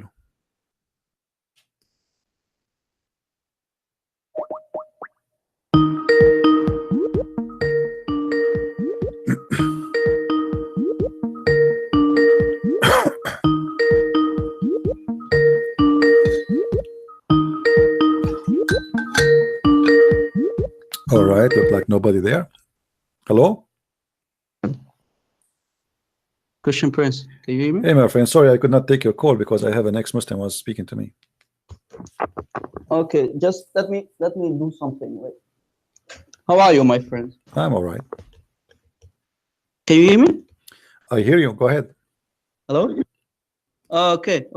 Yeah, I really enjoyed the debate between you and that Imam from Nigeria. Okay. You really destroyed him completely. I did It not was even. really- it was I did not really- even. I didn't really speak much because I cannot even hear what he's saying. I'm just trying to make something out of what I understand, and the gentleman who is trying to communicate between us, he keep silence. He is not giving me what he's saying. I keep saying to him, "What he is saying? Tell me what he's saying." What a joke. We didn't understand him really good, but the only thing that I could say is this guy, he had no clue what he's talking about. You asked him to show you from the Quran where Jibril is saying Salamu alaikum ya Muhammad, but it's not, he can't find it, not in the Quran and not in the Hadith, right? Yeah, that's what I said. And no, the funny, look what he said. He said, "Show me where it's where it says." He did not say. I mean, this is the most funny answer ever. You know, show me where it says. It didn't say that. You know, show me. I mean, what are you talking about? You show me. If he said Salam alaikum, it means going to put it in your book. Show me. And then after squeezing himself left and right, he come with the conclusion, okay, let's read the chapter 96. We go there, we don't find it. The funny thing is, Muhammad, he didn't know that it was Jibril, so he had to go to his wife Khadija, and she had to do a striptease, right? She had to do a striptease, so she took off her clothes. No, the striptease is before. The striptease have nothing to do with the with the cave story. The striptease, according to the story, that when Muhammad he sees someone in the corner of the room, but he do not know who is this guy, and this guy is not talking to him, which is very funny story. I mean, why in the world this angel he come and he sit there like an idiot? You know, I mean, you have nothing to do. I mean, why you are sitting there watching me? I mean, like, obviously Muhammad is a crazy man. So the story says that an angel he come, but Muhammad was not sure if it's an angel or not. And he sit in the corner of the room and he told his wife that there's an angel come and say there's someone. He didn't say an angel, someone he come. And Khadija, she said to him, when your friend come over next time, she said sahibuka, which means your companion. When your companion come to you next time, let me know. So he came and he told her, I see him now. So she said to him, okay, sit in the top of my right leg. Do you see him? He said, yes. Sit in the left leg. Do you see him? Yes. Sit in the top of me. Do you see him? Yes. She took off her clothes. Do you see him? He said no. She said, the glory to Allah, this is an angel. Yeah, but which angels we don't know. So he had to go to Waraqah ibn Nawfal, and Waraqah ibn Nawfal is a Nasrani. Yeah. And he's the guy who said, yeah, this must be Jibril. And he basically didn't even say Jibril. He said, this is your Namus. Yeah. He didn't even name him Jibril, according to their books. Yeah. Madness, my friend, what we can say. Actually, sometime, to be honest with you, sometime I see someone in the corner of the room and I was wondering what is that, but I don't have Khadija. You know the problem. And then I could not, I don't have Khadija in my house, so I took a snapshot, I took a picture of it, and then I posted it on the internet, and they told me this is a cockroach. He was, you know about the cockroach, Christian Prince. I'm sitting on Potok, so people are listening to what we say right now, and I'm asking some Muslims in the room, and they are listening with us right now. They are hearing what we are saying, and I asked them, "Hey, the cockroaches, they are attacking Kaaba. Why is Allah silent, man? Why is Allah not doing anything?" You know what this Muslim says? He says, "Yeah, Allah is testing people." I said, wait a second, this has nothing to do with testing, because Allah in chapter 105, he promised that he will send his bird army to protect the Kaaba. And the Kaaba has been destroyed many times over, right? The Qaramita, the leader of the Qaramita, he went on top of the Kaaba and he pissed on the Kaaba and he screamed loudly, Allah, where are you? Why are you not destroying me for doing this? And he broke the black stones in pieces and he stole it for 22 years. Where's Allah, man? Allah is dead. Muhammad actually, he said that there is a testing for prophets, and what was lies. You know, The lies is the testing of prophets in Islam. So Muhammad, he says that Allah, he tests us prophets by lies, and obviously why he's saying that, because Muhammad was full of lies. But I believe they are holy lies. You know, I mean, they will not be the normal lies. They will be special lies sent by Allah to test Muhammad by sucking his blood. Yeah, wasn't it Salama who used to pick lies from his hair because he was full with lies in his hair? Wasn't Salama? There's many stories, but there's a woman, her name Haram. Yeah. Which means the mother of haram, which is forbidden, which is very weird. Unbelievable what a dirty prophet is.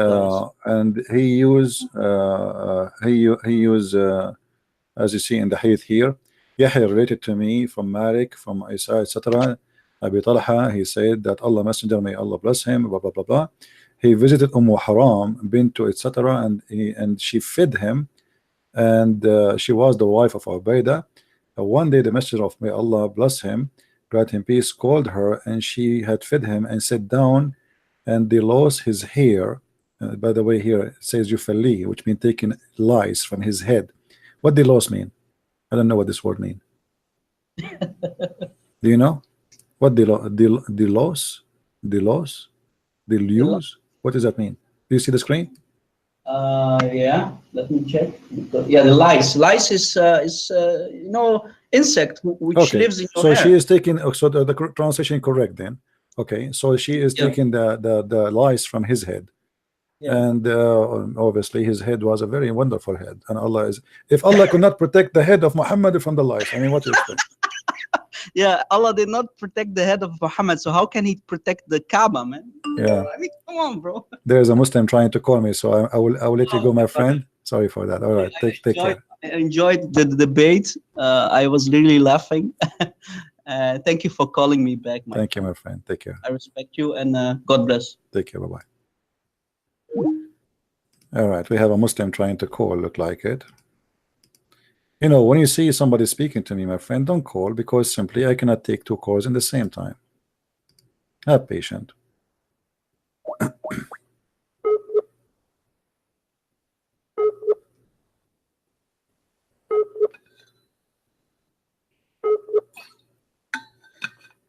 Here we go, Abdul. I'm calling you.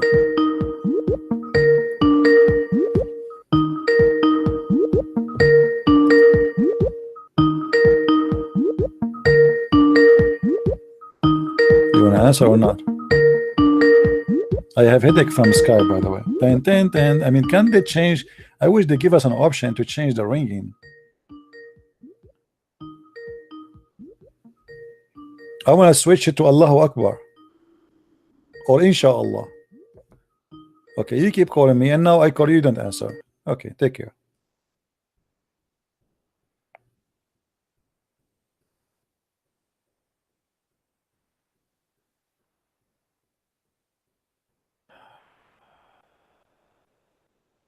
Any Abdul?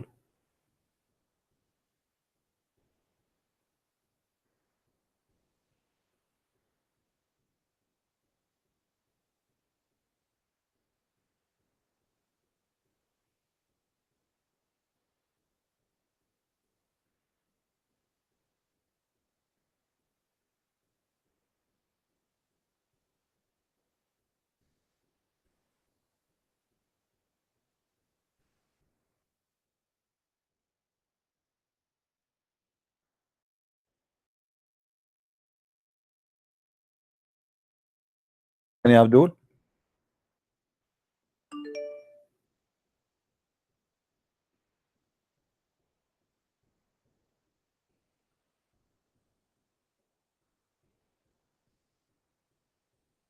I want to know if you...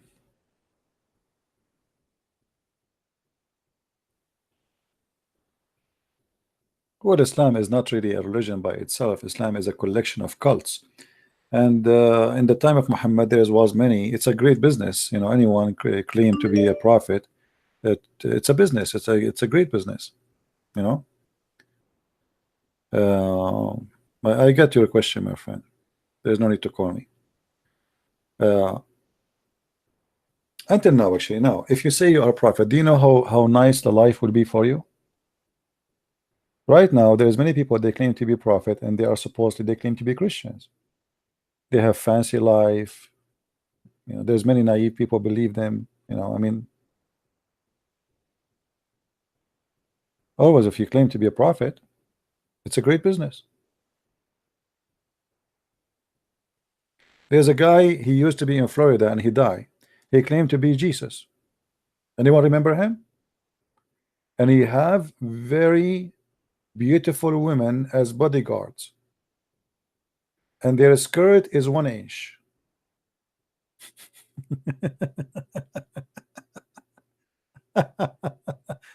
Anyone remember his name? I forgot his name. You know, he have a very fancy villas, very fancy cars, millions of dollars income. People, they join his false church. I mean, you know, yeah. What is the question, my friend? You see, text is going crazy. How I can know the question of somebody? Can you answer loading Chester question? What is the question?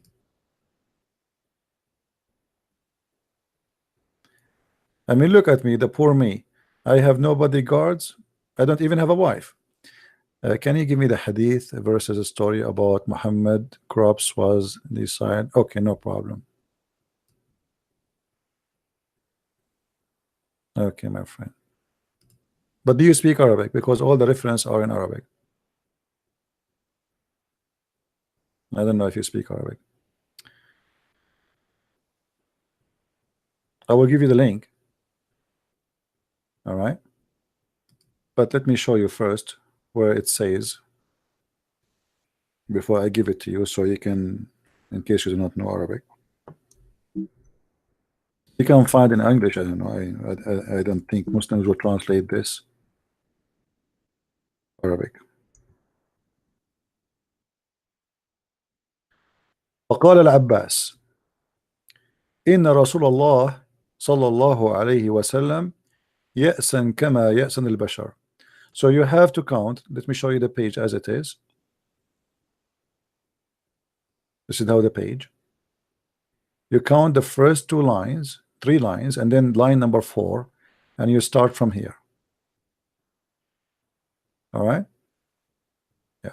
So Al-Abbas, he said that the messenger of Allah, he stink the same as a human being stink. This is when he is dead. This is talking about him when he died. All right. Let me give you this link first. And this is the book of Nihayat al-Arab fi Funun al-Adab. And this is section, as you see in the page, 5 to 166. All right. There's many reference actually, but we will give you some. All right. Something else.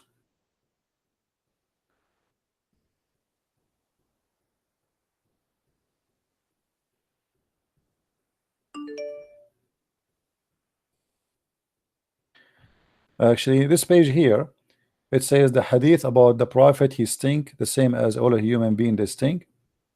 They are saying that this hadith is accepted and nothing wrong with it. So the Muslims, they have nothing wrong with it.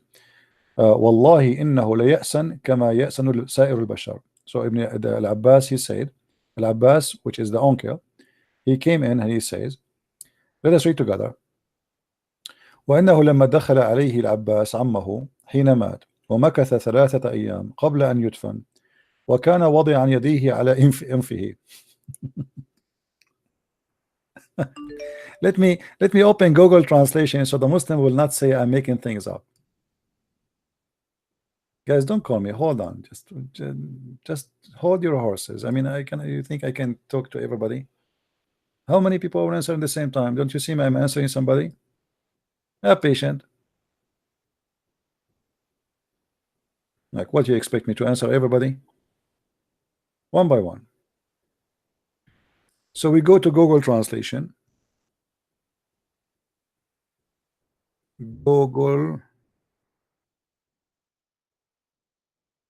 If you can find me the same hadith in English, that would be wonderful. So this is the Google translation. I'm going to copy. Yes, Hassan, what do you want? Hello. How are you? I'm fine. What do you think, Hassan, about the hadith saying that the prophet he stink?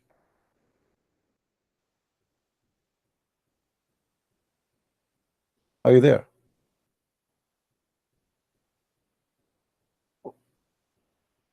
Hello. What's your question?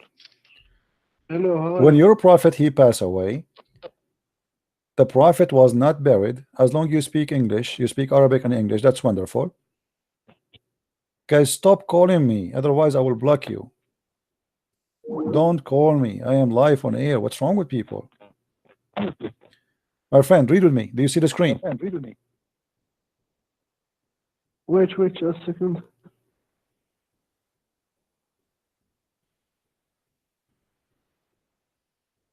Wait.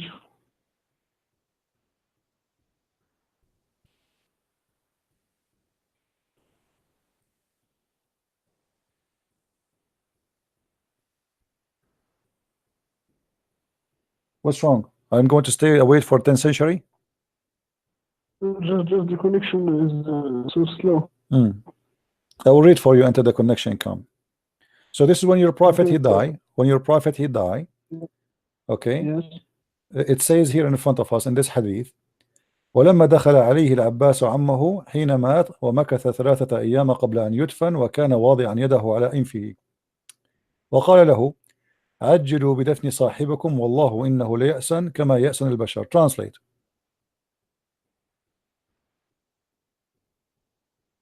Okay, what's your... Translate. Then we will see what. What's the... Translate. I don't think the screen, but read backwards. My friend, don't you see, always you call me, you say make your point. Translate first. We want to be sure that I am not giving false information. You speak Arabic and you are Moroccan, and the hadith in front of you in Arabic, read for us and translate.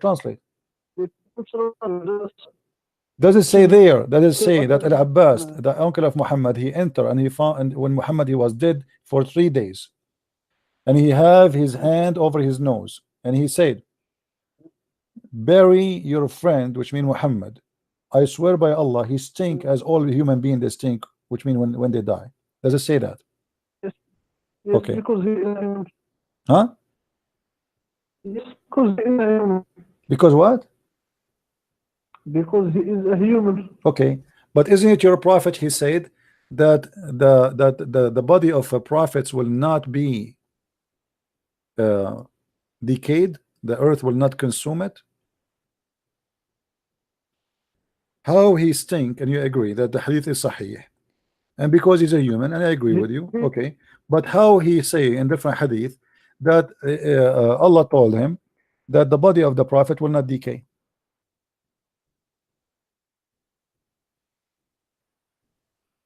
About this hadith, there are some scholars say what? Some scholars say this hadith is weak. Which one is weak? Which one is weak? Which one? That you see. The one which what? The second hadith where he say that the body cannot consume. Is it weak? Who said to you it's weak? Here we go. It says sahih. You want to get you busted? Here we go. Guys, does it say sahih? Does it say sahih? It is sahih. So you are lying again. Okay. Scholar, okay. Yeah, just go, man. So the weak did not work, so we say it is some scars. Okay. It's weak. I mean, what we can do? It's weak when they want. It is strong when they want.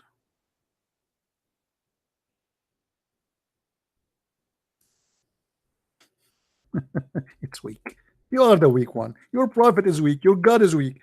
Everything about you is weak. A religion of weak. Nice to meet you.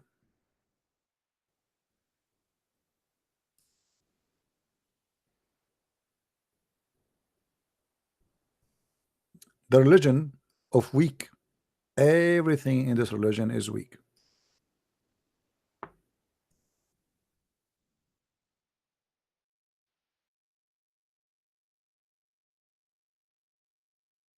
Obviously, Muhammad here is a liar. You agree that the prophet he stink?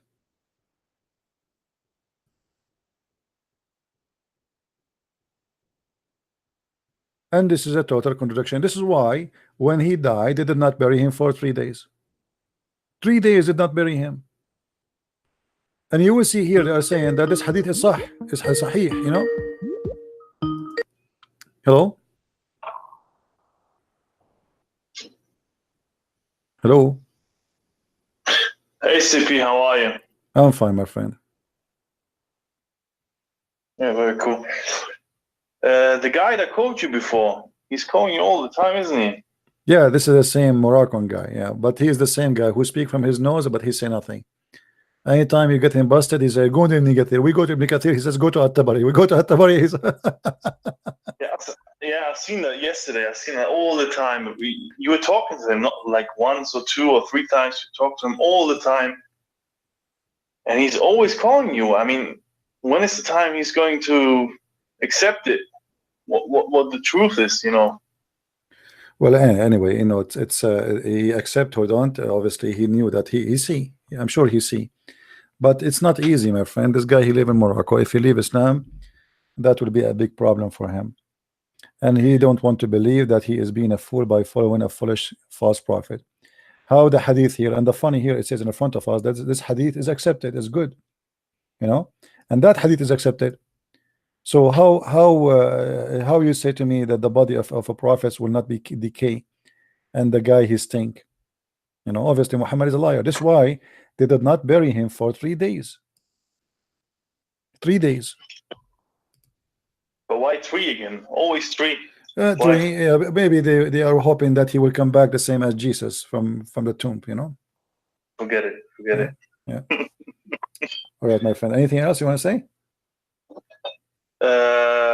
No. All right. Thank you very much for calling, because some people are trying to call me. All right. Yeah, no problem. All right. Take care. Anyway, actually, I'm not going to take more calls. No problem. I think we are done for today.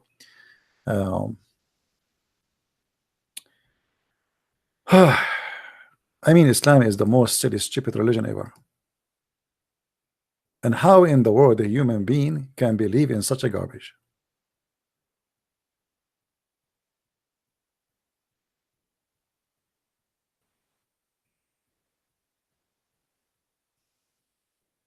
God who want to give me versions.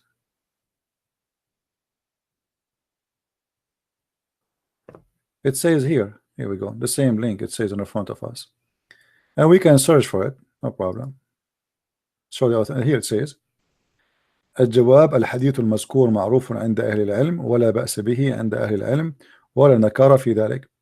And this is the Sheikh of Imam Baz website. Here we go. Let me give you the website. This is Imam Baz. Imam Ibn Baz is one of the highest scholar ever in the history of Saudi Arabia. Oh, it's not coming. Let me shorten the video. It's the link is so let us see. Google, shorten Google.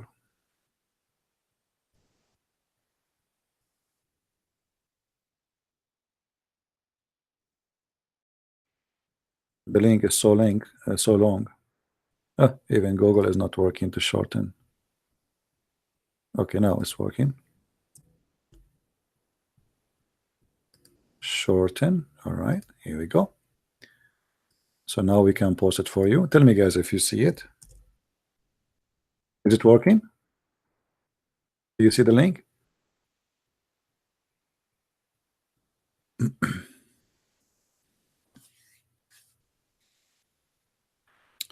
Thank you, Ishtar. All right, that's it. It's there. The hadith is authentic, and there's no problem with it.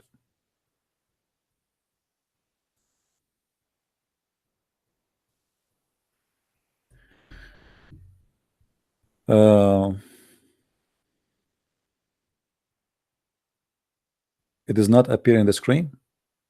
No, it's shown on the screen. I have it right in the screen. You refresh your page, my friend. If you are not seeing the screen, refresh your page. Thank you, everybody. Bless you, everybody. I am really I don't know how to answer all those beautiful messages coming to me. I really love you all. I apologize for not answering every one of you, but as you know, it's too much. But I really appreciate all of you, and let us say we are lucky. We are lucky really to have someone, his name is the Messiah. We don't have a garbage like this.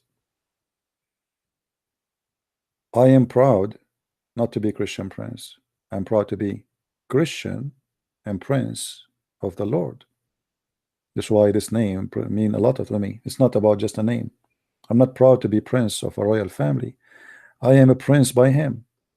He made every one of us a child of God. He is the King of Kings, and we are the princes which belong to him. When you are a Muslim, you bring nothing but shame to yourself. A God who want to give you vagina and penises, a God who want to give you boys for sex, a God who says something, you do something, a God he promised something, he said do the opposite, a God who contradict himself, a God he speak foolishness and filth and disgusting. I don't want to belong to that. You see, when we as a Christians we speak about the Messiah himself, he said, who of you can prove me as a sinner? Challenge everybody. What is my sin? We have a person we belong to who nobody can prove him to be a sinner, and we have a guy who is full of garbage. And yet there's a billion Muslim, they believe that Muhammad is the best of mankind. All of this because of the propaganda machine, where the propaganda machine will not give you even a space to think, to read.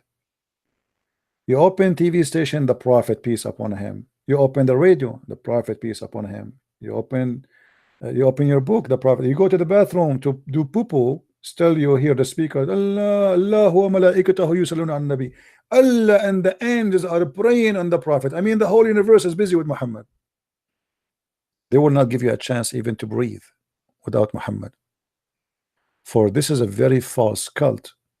All dictators in the world, their agenda is the following. If you go to any dictator countries, the picture of the president everywhere. There's only one guy in the whole country. The stadium in Iraq is called the Stadium of Saddam. The theater is called the Theater of Saddam. The river is the River of Saddam. The dam is the Dam of Saddam. The school is the School of Saddam. The university is the University of Saddam. So you know all your life is based on Saddam. Propaganda machine to worship the dictator. And if you don't want to go with the crowd and worship the dictator, they will cut your neck. So there's two ways of the dictator to survive: terror, and that's Muhammad. He said, he himself, he said, I've been victorious by terror.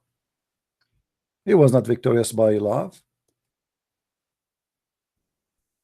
And the propaganda. Allah and his angels, they are praying to Muhammad. And if you don't believe me, I'm going to cut your head. So now there's two things will strike you. Terror, you don't want your family to be slaughtered, raped and killed and be enslaved. And the other thing is, okay, he's a dictator, what we can do? We cannot even discuss. So we better surrender. This is why many naive ones, they think that the word Islam mean to submit. The word Islam has nothing to do with the word submit. It means surrender. You surrender to Allah. You don't believe. This is why if you go in the Quran, you will see the Quran says that the Arab, the Bedouin, they say we believe. You don't believe. Muhammad said to them, don't say we believe, say we are Muslims. Don't say we are believe. Chapter 49, verse number 14. And here you see the false translation. They say we have submitted. So imagine those people believe never entered their heart, but yet the Quran is saying to them, don't say we believe, say we are Muslims. In Arabic it says it clearly, we are Muslims. Say we are Muslim. Don't say we believe. For believe never enter your heart. So how in the world, what kind of religion you are saying to them you are a Muslim but you are not a believer? Unless this cult is a cult of terrorism. To understand what happened here, Muhammad, he sent a threat in chapter 48 verse number 11, saying to them that those who lag behind the Arab, the desert Arab, the Bedouin, they will say we are busy with our family, etc. We don't want to join Islam and do jihad. But do you know what? You are going to face people of terror.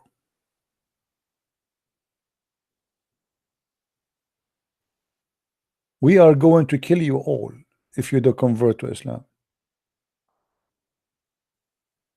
And that is in chapter 48, verse number 11, 16, sorry. Say to the desert Arab, say to them, the one who lag behind, you shall be summoned to fight against the people of mighty war. They will kill you all. So either you shall submit or surrender, or we will kill you. And then when they submit or surrender, he said to them, you cannot fool us. You don't believe. You surrender to Islam because of our terror. So don't say we believe, say we are Muslims. So you don't have to be a believer in Islam to be a Muslim.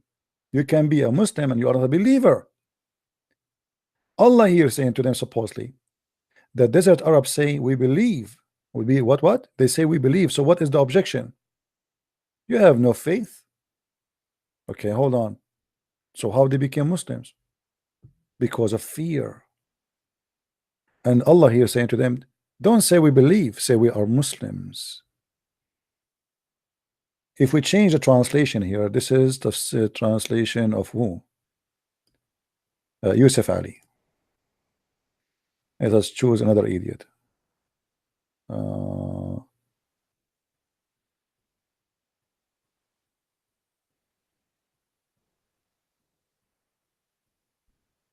Which one? I like this website, but they didn't make it simple to find. Okay, Shakir.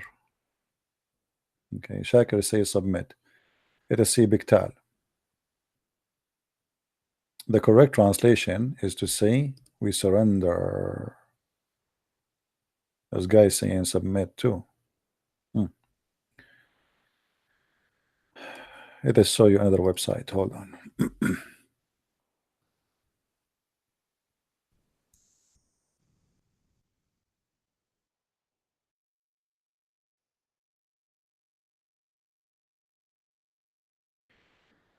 All right, we go and we see. Yeah, this is Muhsin Khan. Look what Muhsin Khan he say.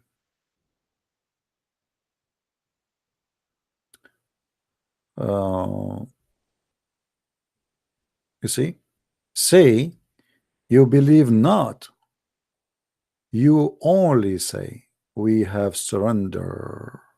This is what Islam means, surrender, not submit. For faith never enter your heart. So the question, how those Muslims became Muslims and why the Quran saying to them, say we are Muslims. How you can be a Muslim yet you are not a believer? That because Islam is satanic. You do not need to believe in Allah to be a Muslim. Just say Shahada. That's just surrender. Surrender to Muhammad, the devil. Who care if you are a believer or not? Just say Shahada. Give your soul to the devil. You don't believe in the devil, but you fear him, right? Okay, give him your soul. Surrender.